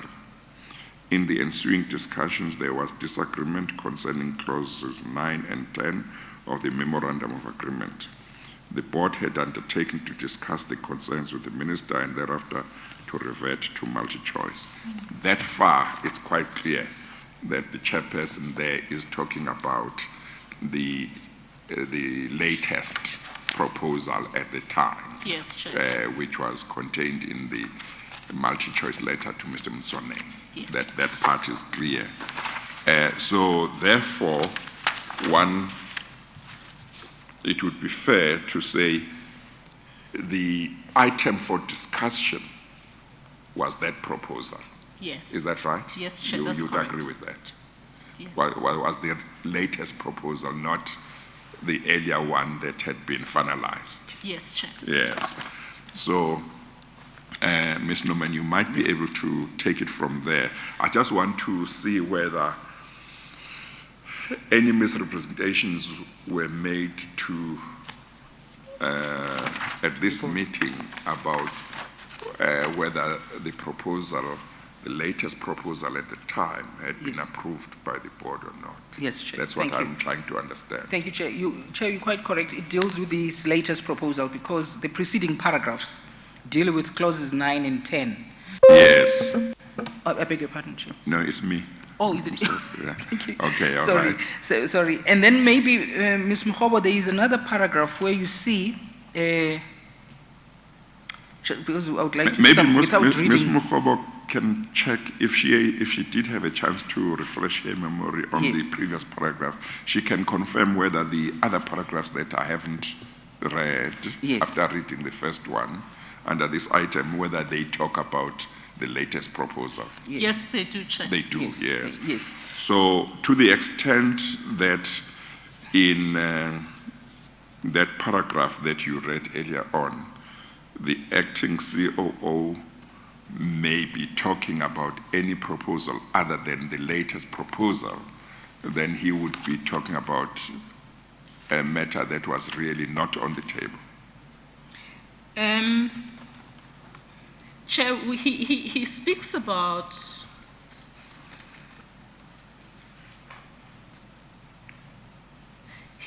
oh, I see, sorry. Yeah. I did not read it properly.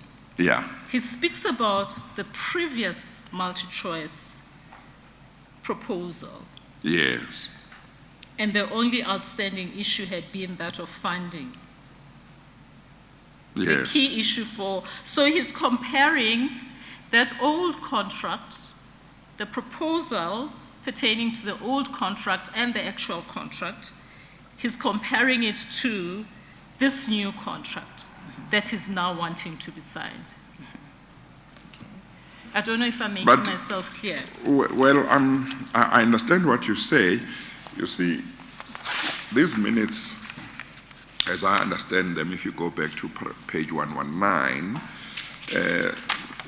under 2 it says approvals, and I take it that what that means is items that require approvals. Yes, Chair. So the next 2.1, the first item that requires approval is the multi-choice proposal. And from that first paragraph, we know which multi-choice proposal that refers to. Yes, Okay.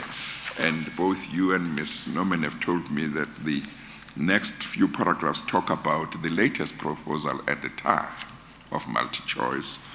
But when we come to that paragraph just before resolution number 1206/13, the acting COO, you say, talks about both the previous proposal that had been finalized, as I understand the position, as well as the latest proposal. Is that correct? Is that your Chair. understanding? My understanding is this, Chair. This paragraph that we have been looking at.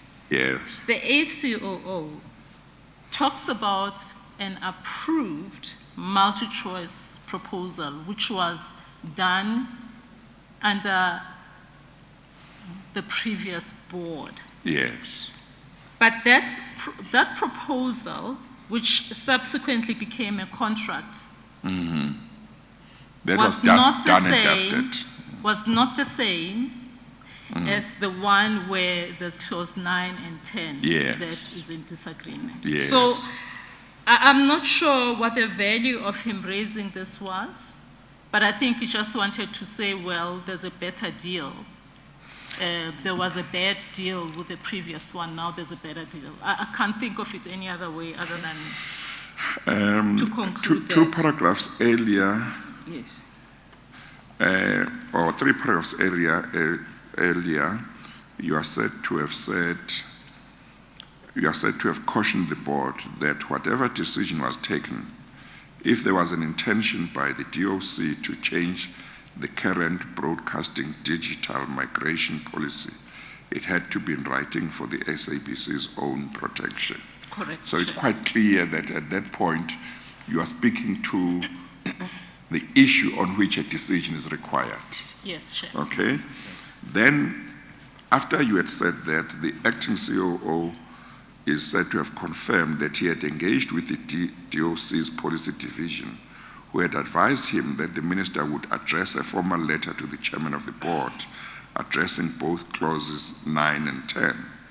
In essence, clause 9 would no longer be applicable, as the matter of controlled access was no longer an issue, and therefore would be removed from the multi-choice proposal. I wonder if that's correct.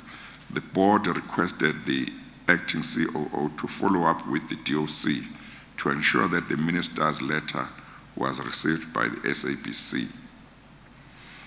And then, in response to Mr. Lubisi's inquiry, the GCEO pointed out that the SABC's legal department had been fully involved in the matter and that they would advise and draft the contract if the matter was approved. At that stage, it seems that everybody is talking about the issue on which a decision is required. Yes, Chair. And that is the latest multi-choice proposal. Yes, Chair. And then it's then the next paragraph. The acting COO pointed out that the previous board had approved the multi-choice proposal, and the only outstanding issue had been that of funding. Yes. On the face of it, that sentence seems to be out of place. It is, Chair, because I'm not sure why he brought this matter to the table, except maybe to drive his point that the new proposal and contract should be approved and signed off. I think it was merely to drive that point. Yes. And then he says the key issue for the interim board was to ensure the sustainability of such funding. Again, that's talking about something that is not what is being discussed. Yes. The board pointed out, he's talking about the previous board, I assume. Yes. Pointed out that it acknowledged the previous board, he must be talking about the current board at the time. the board pointed out that it acknowledged that the previous board did approve the proposal and was not about to reinvent the wheel. Let's pause there. To the extent that his reference to the proposal in that sentence may be said to be a reference to the then current proposal from Multichoice, would he have been correct to say the board that was current at the time had approved the Multichoice proposal? It can't be, because this was still being discussed. So it must be it must be talking about the previous one. The previous. But again, you can't understand why it would be relevant to talk about that approval, isn't it? That's how his mind worked. Yes. And then, so he says the board did not want to reinvent the wheel. So it's difficult to understand. Then he says, however, the interim board needed to understand the context of the matter and whether the initial proposal, now it says the initial, which had been approved by the previous board, had been changed. Through the interactions between the management and Multichoice, it was evident that the commitment had increased as there was more money being offered than originally discussed, which showed good progress and was to the advantage of the corporation. Well, I don't know about you, but I can't make head or tail of what he is seeking to contribute to the question whether there should be an approval of the proposal, the latest proposal of Multichoice at the time. I'm not able to say exactly what the relevance of the contribution is. Yeah, he was conflating the two. Yes. Okay, all right. Ms. Norman, you might be able to clarify anything that seems unclear to me. Yes, no, not. In fact, it's confusing, Chair. That's why I wanted Ms. Mokhobo to, because the impression created there is that there was a board meeting where this proposal was approved. Yes. And saying to this interim board, but what are you even dealing with here? This was approved already. Yes. And if that board understood it that way, one would have believed that there was, in fact, an approval that was in existence when there wasn't such an approval. Yes, thank you, Chair. Could you then go to the resolution? What was the resolution? The resolution was that, subject to the receipt of the letter from the minister making pronouncements on the issues relating to clause 9 and 10 of the proposed Multichoice Memorandum of Agreement, the board hereby approves the Multichoice proposal for Group Exco to deliberate the operational matters included in the proposed Memorandum of Agreement. So this was the board saying, well, Group Exco, you can start working, deliberating on operational matters, but it doesn't say it is approved. It says subject to the letter from the minister confirming the change. That would be a letter that would show approval for dropping encryption. Yes, Chair. Yes. Okay. And that's the one that Chair had read, referred to in the third paragraph from the resolution. Yes. Thank you. Yes. And then the second resolution? The ACOO follows up with the DOC in respect of the delivery of the letter from the minister advising the SABC on the pronouncements relating to clauses 9 and 10 as included in the proposed Memorandum of Agreement. Yes. And according to your understanding, was that letter ever received? No. Thank you. The minister at that time, was it Mr. Karim? It was... No, it was Chair. Ms. Dinapule. It was Ms. Dinapule. It was Ms. Dinapule. Yes, Chair. Oh, okay. Thank you. Okay. Thank you. That's the minute of the 12th of June. Yes. Now, I would like to take you to the minute. Well, it will also be important. I know that you have been interviewing, or the Commission has been interviewing her or Yes. talking to her, it will be important that we She hear deals what with she that. has to say about what Mr. Mtswaneng said at this meeting, Yes, namely sure. that he had been in touch with a division in the Department of Communications, Yes, or he might even have said he had been in touch with the minister. yes. So we will need to find out, yeah. Thank you, Chair, we will do. Thank you, Chair.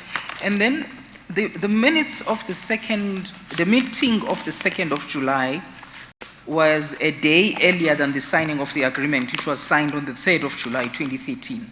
Yes, Is that Chair. correct? Yes, Chair. Now, that you will find, the minutes you'll find at page 112.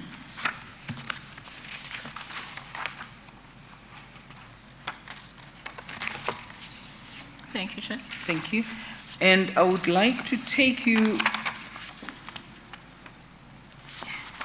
to what, set some of the things that are said by some of the board members, which maybe you could just shed some light.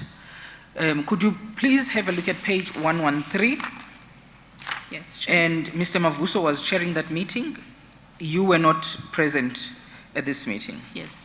This is the one where you had taken leave. Now, at paragraph 2.2, could you just read 2.2, the first paragraph? Mr. Mtswaneng requested that this item be removed. Oh, okay, let me just read the title. Yes. The title says Terms of the Multichoice Agreement in respect of the 24-hour news channel. Mr. Mtswaneng requested that this item be removed from the agenda because the Multichoice and SABC legal teams were still in the process of finalizing the negotiations. The chairman stated that this special meeting had been urgently convened to give particular attention and approval to items 2.1 and 2.2. He raised his concerns that there were no supporting documents in respect of these urgent items to enable the members to discuss, deliberate, and make correct decisions. Mr. Mtswaneng responded that where supporting documents were not submitted, the item should not be considered at the meeting. Yes. And just for the record, this meeting was not a board meeting. It was a subcommittee meeting. Yes. What is it called? The Finance, Investment, Finance, Investment, Procurement, and Technology meeting. Yes. And then this meeting progresses, but there is, if you look at the last paragraph, which begins with Ms. Nefumbada. Yes. Could you just read that paragraph? Ms. Nefumbada stated that Multichoice had pointed out that the SABC board had agreed on each issue raised by the SABC's legal team, including Clause 9. The offer presupposed that all SABC channels on its DTT platform would be made available to the public unencrypted without a conditional access system and thereby incidentally receivable by the MCA DTT decoder. She expressed concern that this meant that the SABC's content would be accessible to all and sundry, including those without rights to the SABC's content. Multichoice had stated that this clause was a deal breaker, and unless the SABC agreed to this clause, there would be no contract between the parties. Mr. Mtswaneng's advice to the legal team had been that this clause was not necessarily a deal breaker, as only the DOC could make a pronouncement on the must carry regulation issues, and therefore Clause 9 had been reinstated in the contract. And then the clauses where there were concerns had therefore been reinstated into the draft contract as follows. Could you just read that, the bullet points? The contract was for a period of 5 years. It included the offer that all SABC's channels on DTT would be accessible or available unencrypted to Multichoice, meaning without any protection and also without a conditional access system. Multichoice would determine the value for money in terms of the content in respect of the entertainment channel, and in terms of the revenue derived from advertisements on the news and entertainment channels, the SABC would be entitled to that revenue. Yes. Then there is something that the chairman says,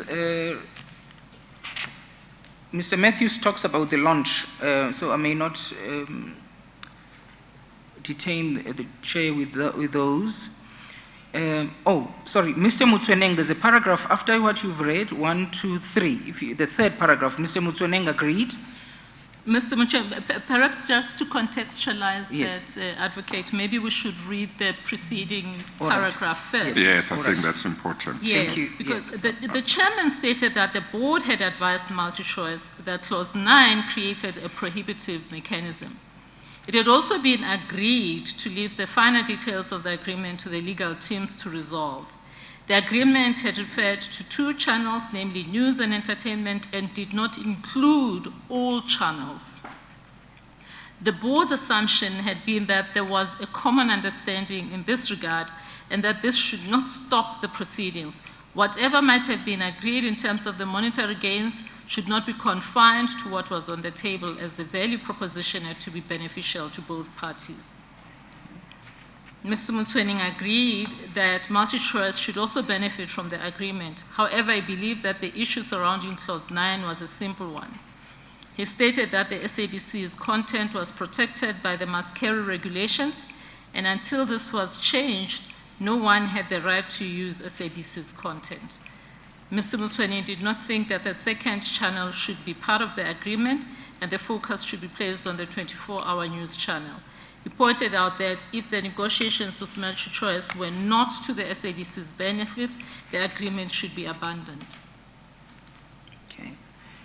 Now, this analysis of the one that he says, because there was the mass carry regulations and therefore no one could use the content of the SABC, was that correct? Incorrect. I think he was jumbled up here. Yes. Because the mass carry regulations allowed for satellite carriers, and it included Top TV at the time, to carry SABC channels. So I'm not sure what he was on about here. Yes. Could you just read then, in responding to Mr. Mutsueneng's comments? Ms. Chabalala was comfortable with the legal viewpoint provided and requested that the legal division caution the team on what should be changed to ensure that the SABC maximized on the advantage and opportunities available. She emphasized that she did not want the SABC to enter into the agreement for purposes of urgency.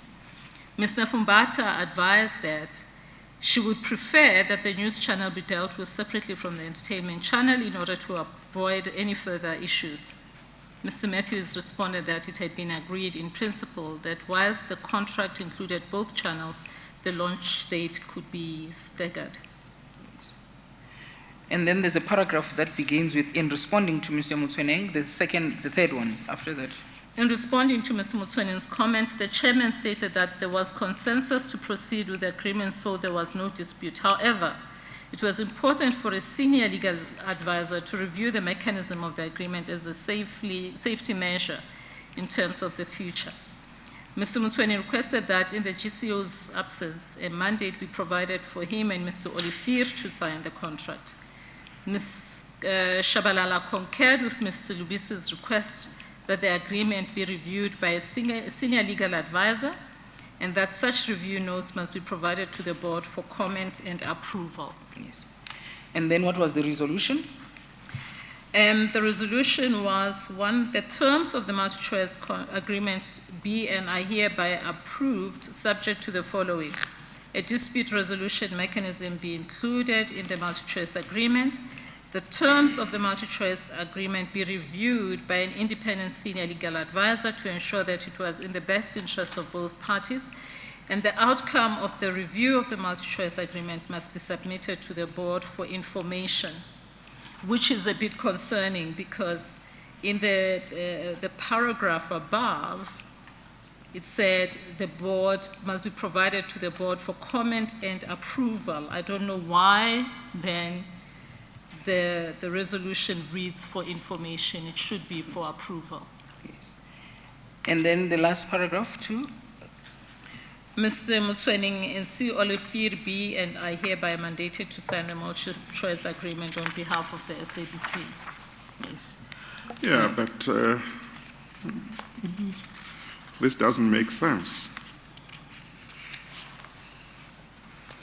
how does this committee, even assuming that it had the authority to give the approval, how does it mandate people to sign the multi-choice agreement on behalf of the SABC in circumstances where there are outstanding issues on which they need to satisfy themselves? Absolutely, Chair. And to take it even further, in terms of the delegation of authority framework, this was not an approving body. Their task was to interrogate and take a recommendation to the board. Yes. And the board could then approve. Yes. But in addition to that, the approval had also to be escalated to both the National Treasury and the Department of Communications because it was dealing with fundamental shifts from policy, from the broadcast digital migration policy. Now, they had no right to say it can be signed when the upward approval had not been garnered. But also, at this stage, as I understand the position, they still didn't have the letter from the minister that had been discussed earlier. And I'm sure some of them would have been part of the meeting where it was said there would be a letter from the minister. You know, Chair, there's a phrase that I like, which says, make haste slowly, which means, yes, you can be quick, but you're slow and in reviewing and ensuring that everything is okay. This should have been a make haste slowly assumption, not, yes, let's do this very quickly. Yeah. There was really no need for that. But also, when they discuss, they ought to, when they discuss an item, they ought to be alive to whatever discussions has preceded that meeting around the same item, to say the history of this item is the following. At such and such a meeting, this is what was said. At such and such a meeting, this is what was said. To the extent that certain things were outstanding, have they been sorted out now? Indeed, Chair. That doesn't seem to have happened as far as the letter is concerned. Chair, I would really implore Your Honor to invite Mr. Mavuso Yes. to come and give you his perspective, because this was his meeting. Yes. And yes. I'm sure he's got better insights Yes. than myself and Yes. a whole lot of other people. Yes. Okay, thank you. Thank you, Chair. Thank you. I think that's all on You'll the... give attention to that. Will do, Chair. Yeah. Yes. Thank you very Okay. much. Yes. Okay. So then your conclusion is that this body, as you've answered to the Chair, had no authority? No, it had To no approve. authority. And Chair, I have provided Advocate Norman the delegation of authority framework of the SABC that shows in very clear terms the levels of approvals. Yes. And you've attached... So even if, I'm sorry, Advocate. I beg your pardon. So even if I was told to sign it, it would have still been improper. Yes. At yes. this level. It would have Yes. still been improper. Yes. So I would not have gone ahead and signed Yes, yes. unless all the approvals had been received. A Yes. letter from the minister, possibly a letter from National Treasury because of the policy shift. Yeah. yeah. And board approval.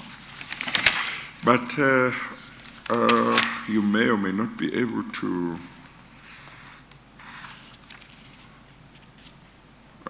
comment on this. Wasn't Mr. Mavuso was chairing this meeting of this committee, the same board member who stood with you at that meeting with Multichoice? Is it the same board member? It is the same board member. Because I would have expected that because of the position he took at that meeting, he would have been more circumspect and he would have checked much more than anybody else to see whether everything that was supposed to have been sorted out first before there could be approval was sorted out, such as the letter that we talked about. But of course, I can't remember, the letter might not have been discussed at that meeting because the discussion of the letter might have been at a board meeting. But if he was at the board meeting which discussed the letter where Mr. Mtsoneng said there would be a letter from the minister, then I would have expected him here to have said, where is the letter? Yes, Chair. You may or may not be able to say anything. I'm just making an observation. I would propose that Yes. that question be put to him. Put to him, yeah. Thank you. Okay. Thank you, Chair. That is all then on the minutes. Could we go back to the statement? Chair, I'm going to refer the witness to a letter that she referred to in answering one of your questions earlier before we adjourned for tea, where she made mention of a letter that she had written where a journalist had Yes. misquoted her. That letter, Chair, appears under folder B. It was an annexure to the previous statement at page Is it Exhibit CC21? CC21, Chair, yes. Yeah, under folder B. Under folder B, and then that would be page 51.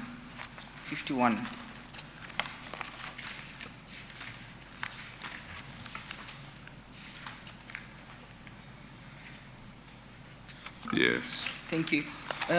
Could you deal with that letter, Ms. Mokhobo? Or maybe let's start with the one before that is the one that you've read, the 15th of May letter that you have read into the record. Yes, Chair. And then could you just tell Chair at page 51 you were responding to Mr. Patel? What did you say to him? Chair, it's very important to table that the context of this letter Yes. was in the same spirit as the discussions, the vigorous discussions we had had at the previous meeting. At the meeting of the 6th. The On the meeting 6th of of the June. 6th with Multichoice Yeah, and yes, the SABC, yes. where indeed there was a lot of excitement that, finally, we will have a 24-hour news channel, even though we don't agree on certain serious principles that are expressed there. So this letter was in the same spirit, and I was asked by the board to write the letter to Mr. Imtiaz. Yes.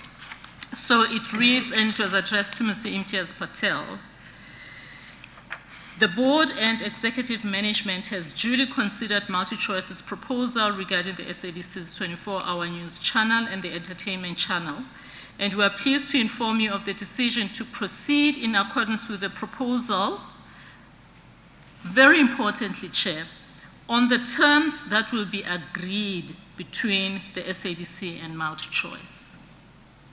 We look forward to a mutually rewarding relationship for the coming 5-year period. That caveat is very important, Chair, that the terms had to be agreed. At this point, the terms had not been agreed.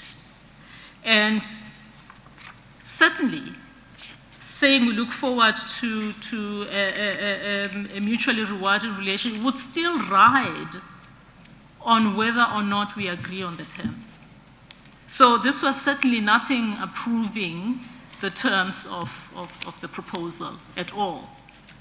Yes, thank you. Well, from what I had earlier on, wasn't there a board meeting just before or just after the date Of the 19th. of the 19th of June? Yes. Yes, Chair, there was a It board was meeting. on the 12th of June. Yes. It was on the 12th. There was one on the 12th, On the 12th of June, which is the Yeah. one that we dealt with. Is that the now. one where Mr. Mtsoneng talked about a letter Correct. from the minister? No, Chair. Yes, that's the one where Chair has just. The one where I read a number of Well, as to why Mr. Mavuso didn't pay attention, because that the letter had been mentioned. oh, the one that we just Just dealt that, with. yes, that's correct, Chair. Oh, but I That's- thought that was a committee meeting, a subcommittee meeting rather Chair, than a Chair, board. I'm the one who's confused, I beg your pardon. You're Yeah. quite right. The one that you've just referred to is the 2nd of July. The 12th of June is where Mr. Mutseneng talks about the letter. And that was a board. That was a meeting. board meeting. A board Yes, meeting. yes, Chair. Was there another board meeting just around 19, 20, 21 June, or just before that, after the 12th? I could just, Oh, there Chair, was there was a board meeting. Yes. Where I was mandated to then write this letter, Yes, but we will have to find, I would have to find the minute, Chair. minute. yes. Because the board on the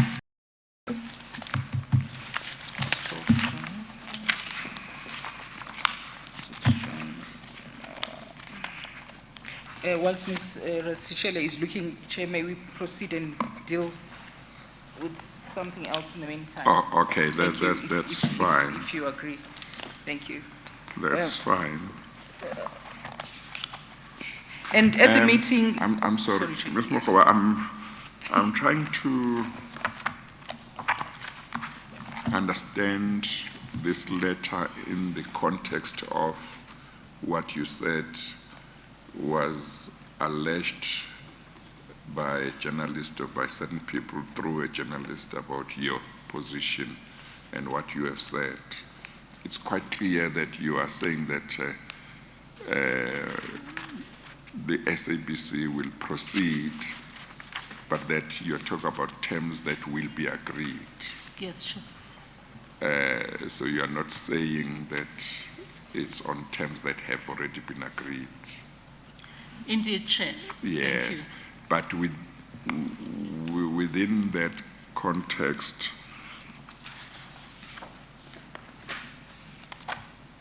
it seems to me that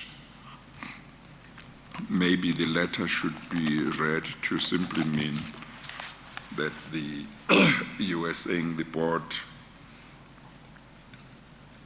is quite happy. The decision that the board had made was really to proceed with the discussions Yes, with a view to an agreement being reached on terms that have not been finalized. yes, Chair. It's just that I think if you, the way it says, inform you of the decision to proceed in accordance with the proposal, at that stage, it's like you are accepting the proposal as is. But as you emphasize, it says on the terms that will be agreed. Yes, Chair. That's the proviso you emphasize. Yes, Chair. Yeah. Okay, all right. Thank you, Chair. Thank you. Do you have any recollection of a board meeting, which, when you, rather, let me put it this way, when the board mandated you to write this letter to Mr. Patel, did you convey to Mr. Patel the decisions of the board, or did you simply draft the letter in your own terms? No, it was the decision of the board, So would board the, and executive management. And the minutes which have got that decision are somewhere in the bundle as far as Yes, you know. they should be there. yes, They Yeah. I should just be need there. to This get would have the been- date of that meeting. It would come before the 19th of June. Because the only one I have is the 12th of June. I don't have any, the 6th of June, the 9th, the 12th, so I don't have any board meeting minutes. We don't have them between Yes. the 12th and the 19th. It's only those of the 12th.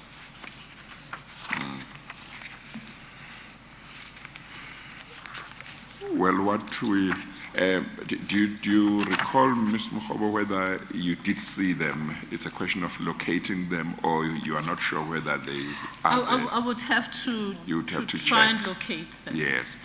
Okay, no, that's fine. Thank you.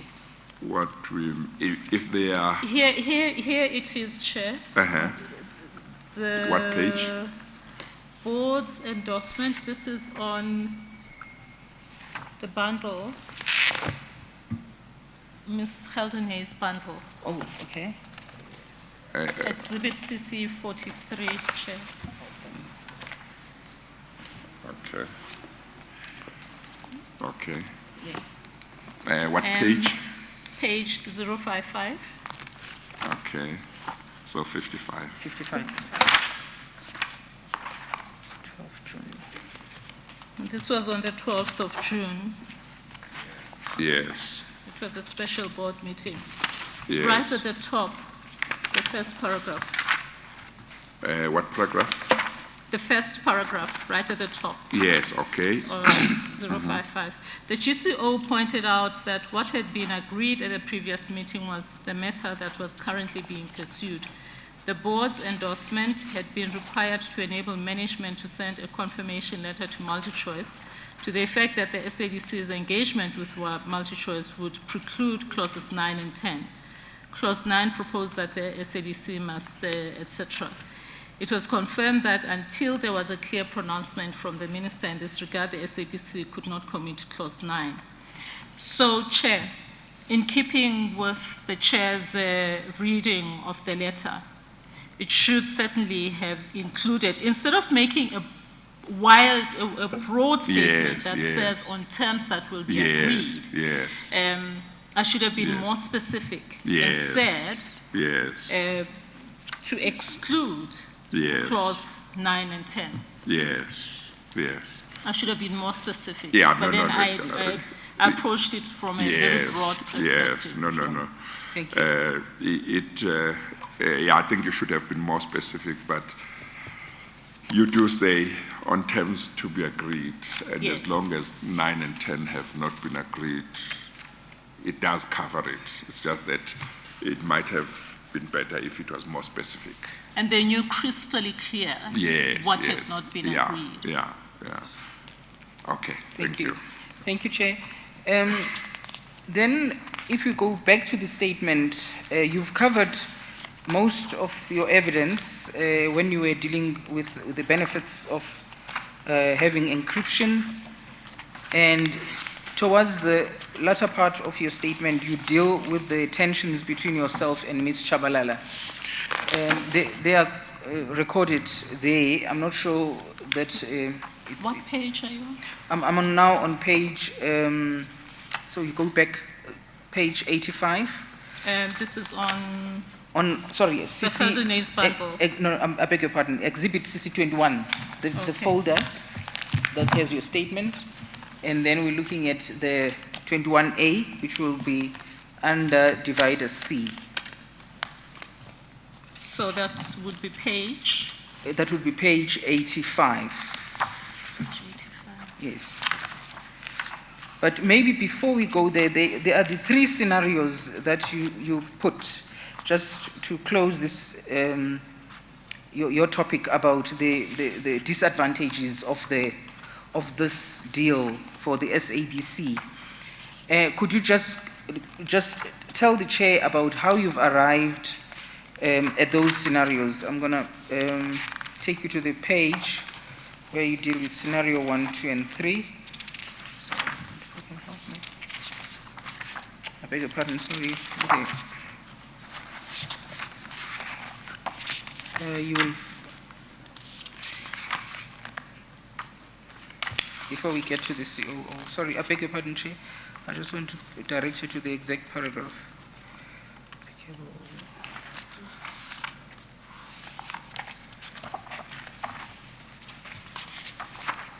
Oh, sorry. Actually, I think you dealt with them in the previous statement.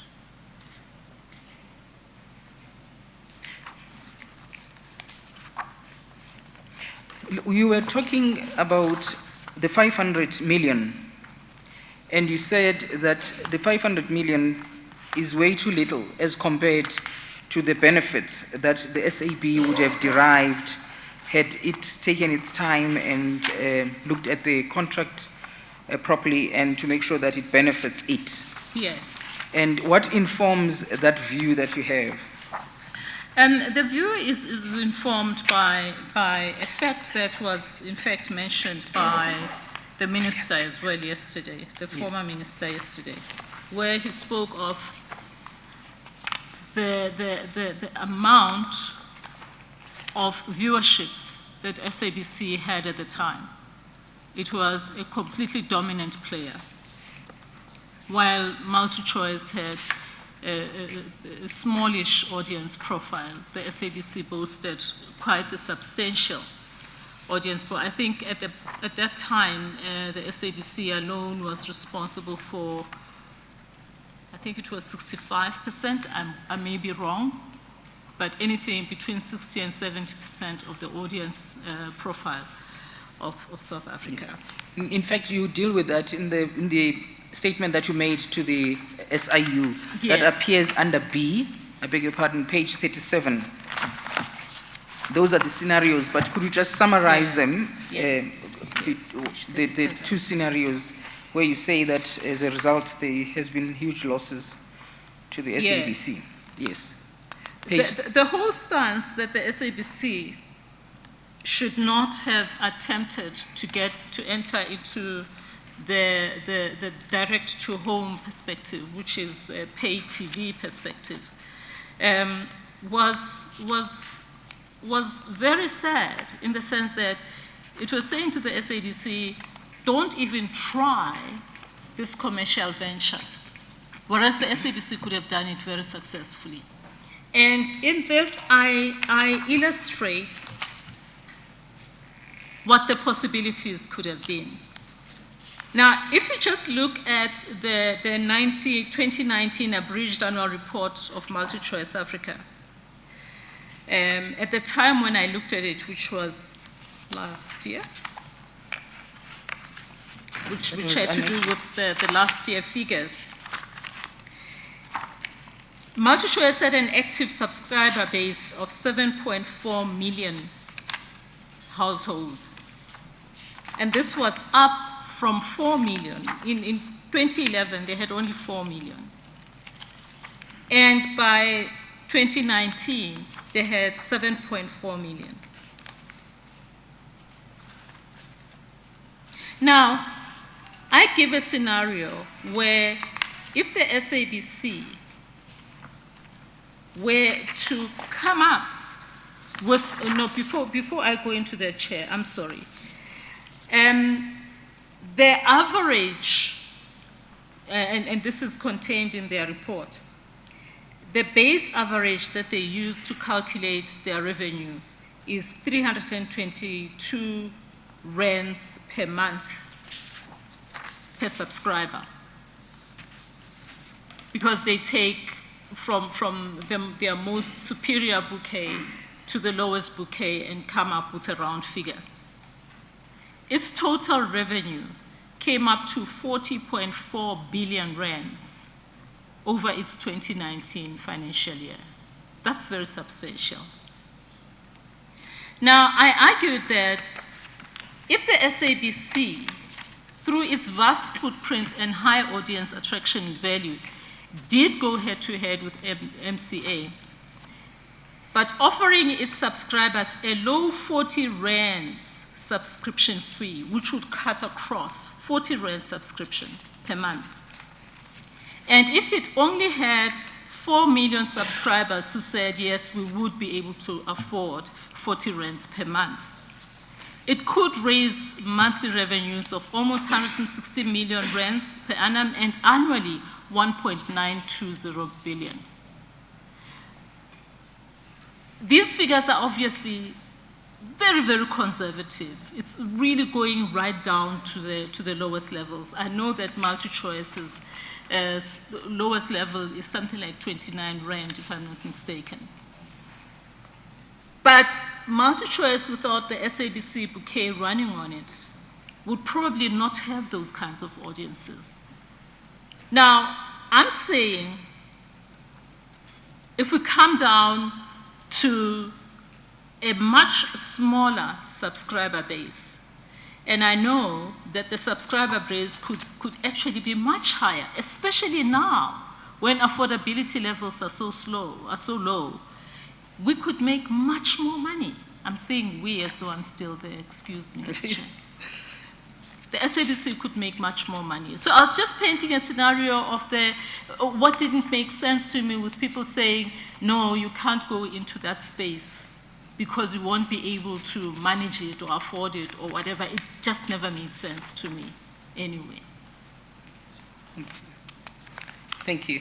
And then maybe lastly, then we just deal with the fact that you have already mentioned that the relations between you and the chairperson of the group board, Ms. Chabalala, were not so good. Yes. Yes. And you've attached minutes to show the altercations during the meetings of 2013, September 2013. Yes, ma'am. Okay, thank you. And then... Is there something to be highlighted about those altercations? Yes. Or not really? Not really, Chair. It's about, but of course, Ms. Mokhobo feels that integrity was being attacked, but for the purposes of the commission, it does not really deal with, doesn't relate to the contract. It's just a relationship kind of. Okay. That's how I look at it. But unless I'm wrong, Ms. Mokhobo, do you think it goes deeper than that?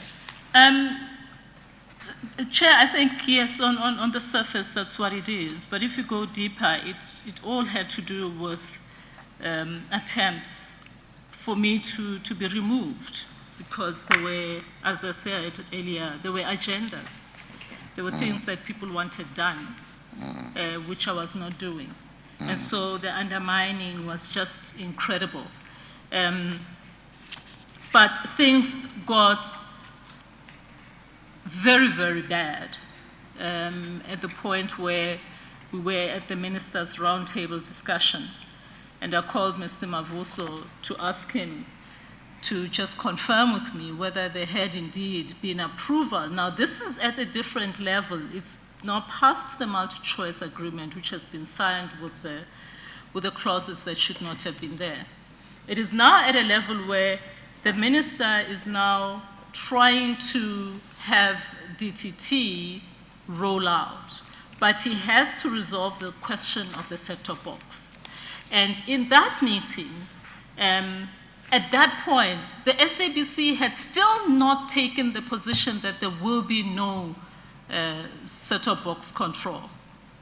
Remember, the contract was signed, it went off, and the board just went quiet about it. I think everybody was just shell-shocked and decided not to pursue the matter anymore because it was done.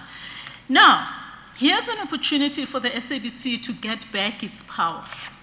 And that opportunity is sitting at the round table, the minister's round table, with other industry players, and establishing that we actually, as the SABC, believe there's value in having the set-top box control. And then she stands up and she says the SABC has agreed that there will be no set-top box control. And no such agreement had been reached. And who is saying that now? The minister? The chairperson. The chairperson, Ms. Chabalala? Yes. Yes. And at that point, I was in shock. And incidentally, our relationships had become so cold and distant at that point that they sat at the other side of the room, and I sat on the other side of the room. I was like the lone soldier there, you know. And they were sitting there, and they decided that that's what they were going to say about the set-top box control. I was obviously shell-shocked, and I called Mr. Mavuso to check if indeed that was true. And Mr. Mavuso confirmed for me that no, the board never ever arrived at that conclusion, that there was a contract with MultiChoice which agreed with them on that. One could regard as an expediency to get the contract going, but there was never a fundamental agreement that the set-top box control would not be supported by the SABC. The SABC needs it. We need that set-top box control. And then I subsequently informed the minister and the DG that here are people who are now almost reverse engineering things to meet the multi-choice agreement. They are now saying the SABC has taken, and we had never taken that position. So there was an urgent board meeting that was called where the chairperson proceeded to attack me on that. She said I had breached confidentiality. How do I breach confidentiality when I speak to a board member of the organization that I come from, you know? And obviously, I had to let it be known by my superiors that here was something patently wrong that was being conducted. If I didn't do that, then I would not be delivering on my fiduciary duties. Thank you. It speaks to the issue that I said I want to hear more about. Yes, Chair.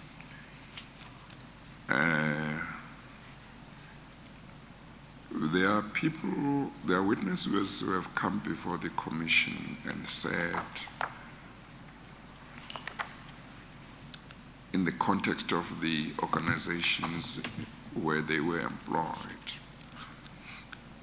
that there were attempts by certain people or certain forces to remove from government entities, government departments, SOEs, people who did not or were not prepared to do wrong. And it's necessary to explore the validity of this proposition wherever there may be matters that may suggest that maybe certain people were being pushed out. Now, one can't get to the point of saying whether this was so or not in the SABC without hearing more about these challenges. You've just said that you had to speak to the DG and say this is what is happening. So it becomes important to even know what was the DG's attitude to this kind of situation. What was the minister's attitude? Because based on what Mr. Karim told me yesterday, one expected that the minister's boss, the president, was in support of the position that Mr. Karim took, which is the same position that Ms. Mokhobo took. But here was a situation where certain people within SABC seemed to go completely against that. And at this stage, I have not heard that the minister or officials within the Department of Communications came in and said, what are you doing? You know, or that kind of thing. Or show clear support for what should be the correct position as far as government is concerned. So getting all of that might help one understand even what was going on, but also might help one understand the people, if there were any, who were behind some of these things, and to identify what was the agenda. Was the agenda part of state capture? Was the agenda something else? Was the agenda corruption? Yes. Thank you. Okay, thank you. So, yes. So I say again, Ms. Mokhobo, after today, if you have more information to share with the Commission in relation to this, please feel free to communicate with the legal team, because I do want to try and understand. It is very strange for me that things were happening the way I'm hearing were happening within the same organization. Thank you, Chair. Thank you. Okay. Thank you, Chair. You had dealt, Ms. Mokhobo, on the last occasion with the appointment of Mr. Motsoeneng. Yes. That is when you testified before the Commission. And then, but what you didn't deal with is what you deal with in paragraph 59, when you, because of his, according to what you say, because he was disruptive, you had suggested that he should be removed. Could you just tell the Chair about that? Paragraph 59, page 88. Yes, Chair.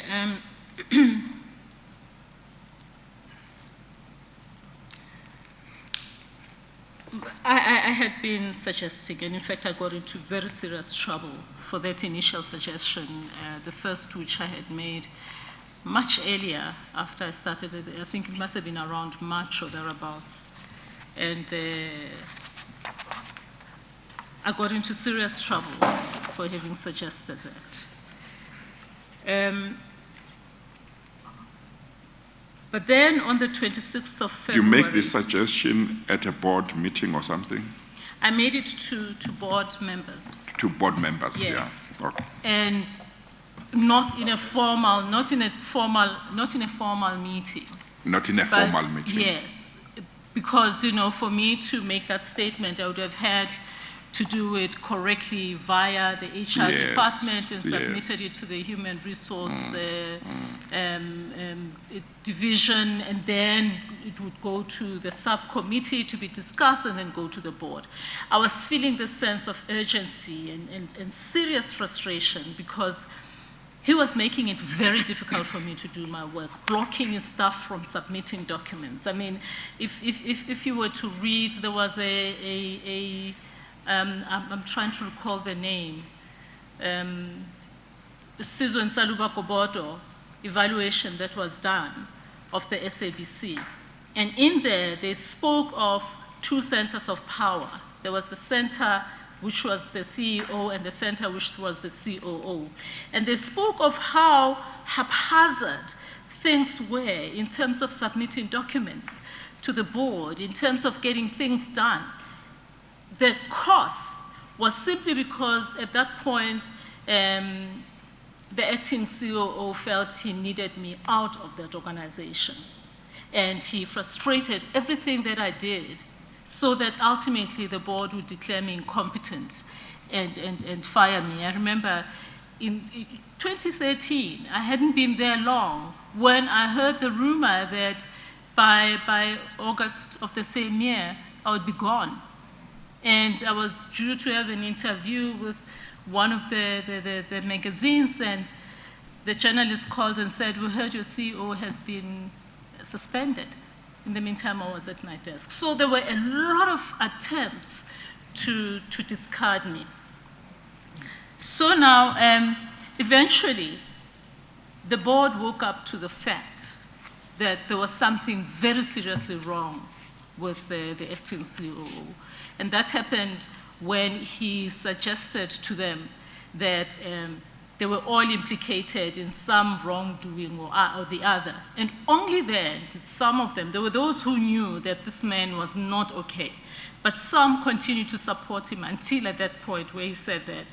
Then they woke up to the fact that he was actually very, very dangerous and was going to have them fired when he said they were all implicated. And that's the point where they then suggested that he be removed. So on the 26th of February in 2013, Chair, the board unanimously agreed to remove Mr. Motsweni from his position as acting COO. This move was, however, frustrated when it emerged that the board did not have the powers to remove Mr. Motsweni, as he had been appointed by the then Minister of Communications, Ms. Dina Pule. Dr. Ngubane and the Deputy Chairman, Mr. Tamika Kaplachi, resigned soon thereafter, followed by the remainder of the non-executive board members in March 2013. Having been reinstated, Mr. Motsweni continued with his disruptive style of management. And you say that you would not have recommended his appointment? Absolutely not. Absolutely not. Now,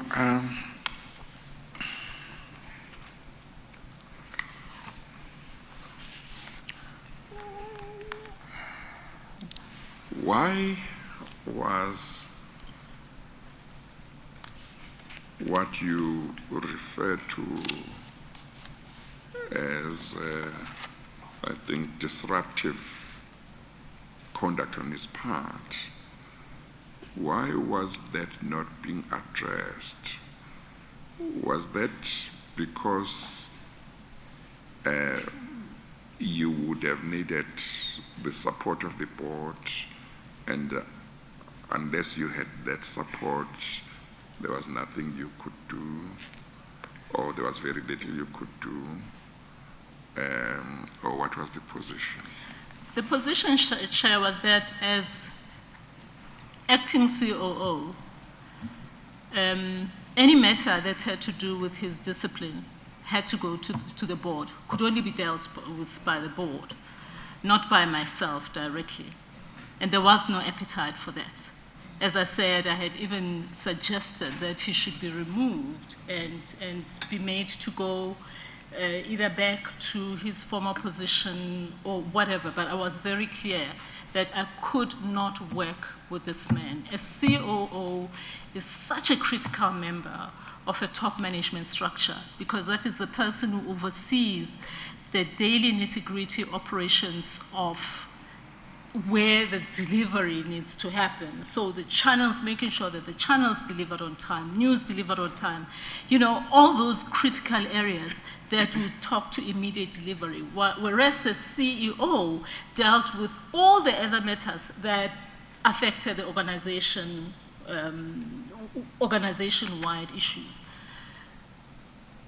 And the fact that he did not understand the fact of the power relations, that I was indeed his superior, and he had to take my word, and he instead preferred to be friends with the chairpersons of the board, to take his instructions from them, to go to them and instruct them on how to deal with me and the organization, just made it impossible for me.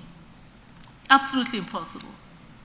And Chair, I'm sure the Chair may have heard at the Parliamentary Portfolio Committee Commission, I think it was called a commission as well, on the SABC that was chaired by the Honorable Vincent Smith. Oh, it was an ad hoc committee, I think it was. Ad hoc Yes. committee, yes. Yeah, not commission. Yes. Where both Chairman Gubani and Chairperson Chabalala told Mr. Smith that if they had had things their way, I would never have been appointed at the SABC. Now, how bigger a vote of no confidence do you want than that? By the time, anyway, I had left, so it had no force or effect on me. And this was despite the fact of the hard work I put into that organization, turning around the finances, getting a whole lot of things done. DTT rollout, the technology rollout had stalled completely. There was no movement, and it was critical and urgent. And just ensuring that the broad spectrum of stakeholders who had something to do with the SABC understood what we were doing and where we were going. But in retrospect, I was happy that they said they would never have chosen me because I clearly was not the right candidate for them. Too pedantic. Thank you. Thank you, Chair. That's the end of your questions. Yes. Thank you. Yes. Ms. Mokhobo, you think you might have quite something to share with the Commission on the issues that I've raised, or you'll need to reflect? Chair, I think it's very important that I reflect Yes, so that I okay. do not come Yes. with half-baked No, that's stories. fine. That's fine. What I do know for sure, Chair, is the SABC is a microcosm of the country. So the political climate of the time in the country had a direct impact on the SABC. Different political parties, different interests, different expectations, and having their own people within the organization. That was the first problem. And secondly, people who were overly ambitious without understanding the job content and relying on the highest levels of the country for them to be given space to do as they liked. That was a big problem. The third one was the lack of a shared vision between those who would be placed in, I'll say very broadly, SOEs, because we've seen this play itself out throughout the SOEs. Lack of a clear vision and agenda and agreed modus operandi between the people who would be appointed in this. Another very big problem. Because if there is no agreement, and I think this goes to even how the board members are appointed. The board members are appointed by different members of parliament who belong to different political affiliations and have different agendas. And those people would come in carrying the agendas of those who have appointed them. And those agendas, as you know, our political parties don't see eye to eye on anything. So immediately you have, you just need a matchstick to light the fire. The SABC has not had a stable board. I think this one is probably, there is somewhere where I have analyzed that, and maybe I should send it to you. Yes, please, yeah. But it also goes to the ministers as well. Somewhere in my documents, I do outline there's a part where there's a list of ministers. Yes, the list of ministers and how long they were within a very short there. space of time. Yes. There were about 10 or more ministers. Quite a few of them spent less than or around a year and a half, then moved out, and then others came in. And it must have been quite unstable. In each instance, the people would be removed because they did not satisfy an agenda. Yes, you see, that's what I want to know more about, in case that agenda is something that falls within the terms of the reference of the Commission, to try and get to understand whether all of this, or most of it, arose from something that we are looking at. Yes. And who were the role players who were contributing to this situation. But Chair, I would even propose to the Chair that perhaps have an in-camera discussion with each one of those ministers, because each one of them will have a story to tell. And then form your report and opinion based on that. The same as with the board members of the SABC. Each one of them has a story to tell. Well, it might be something to think about. It's just that in-camera hearing is not so easy, to do, except in very, clear circumstances. One wishes that people, that there would be a fair number of people who may have been in those positions, board members and senior managers, who would say, this is about the country. As you say, it's not just SABC. It's a lot of SOEs, this is about the country, and this commission is the forum at which everyone can make a contribution to say, I know about the following, and on my analysis, this is connected with that and that and that and that. And then the commission can come up with recommendations aimed at ensuring that whatever wrong may have happened doesn't happen again.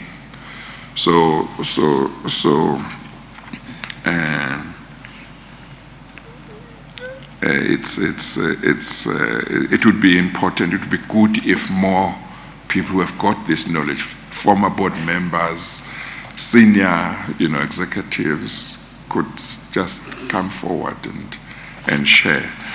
But do reflect and see what further contribution you could make, because it would be a pity if one ends up not having understood the full picture before making recommendations because one didn't get all the information. Yes, thank you. Thank you. Thank you very much, Ms. Mokhobo. We thank you for coming again to the Commission to give evidence. We appreciate it, but for now you are excused. Thank you. Thank Let you. it be for a long time, Chair. Having to relive my experiences every time it's still very traumatic. Yes. The pain is intense. No, I can understand. Thank you, Yeah. Chair. Okay, thank you. Thank you, Chair. After lunch, Chair, then the LEAs will continue. Yes, Law Enforcement Agency work stream. that's correct, Chair. We'll hear the evidence of Advocate Mlojwa, I think. Is that correct? Or Cannot deploy. cannot deploy. Okay, thank you. We are going to adjourn, then we will resume at 2:05. Thank you, Chair. We adjourn. All right.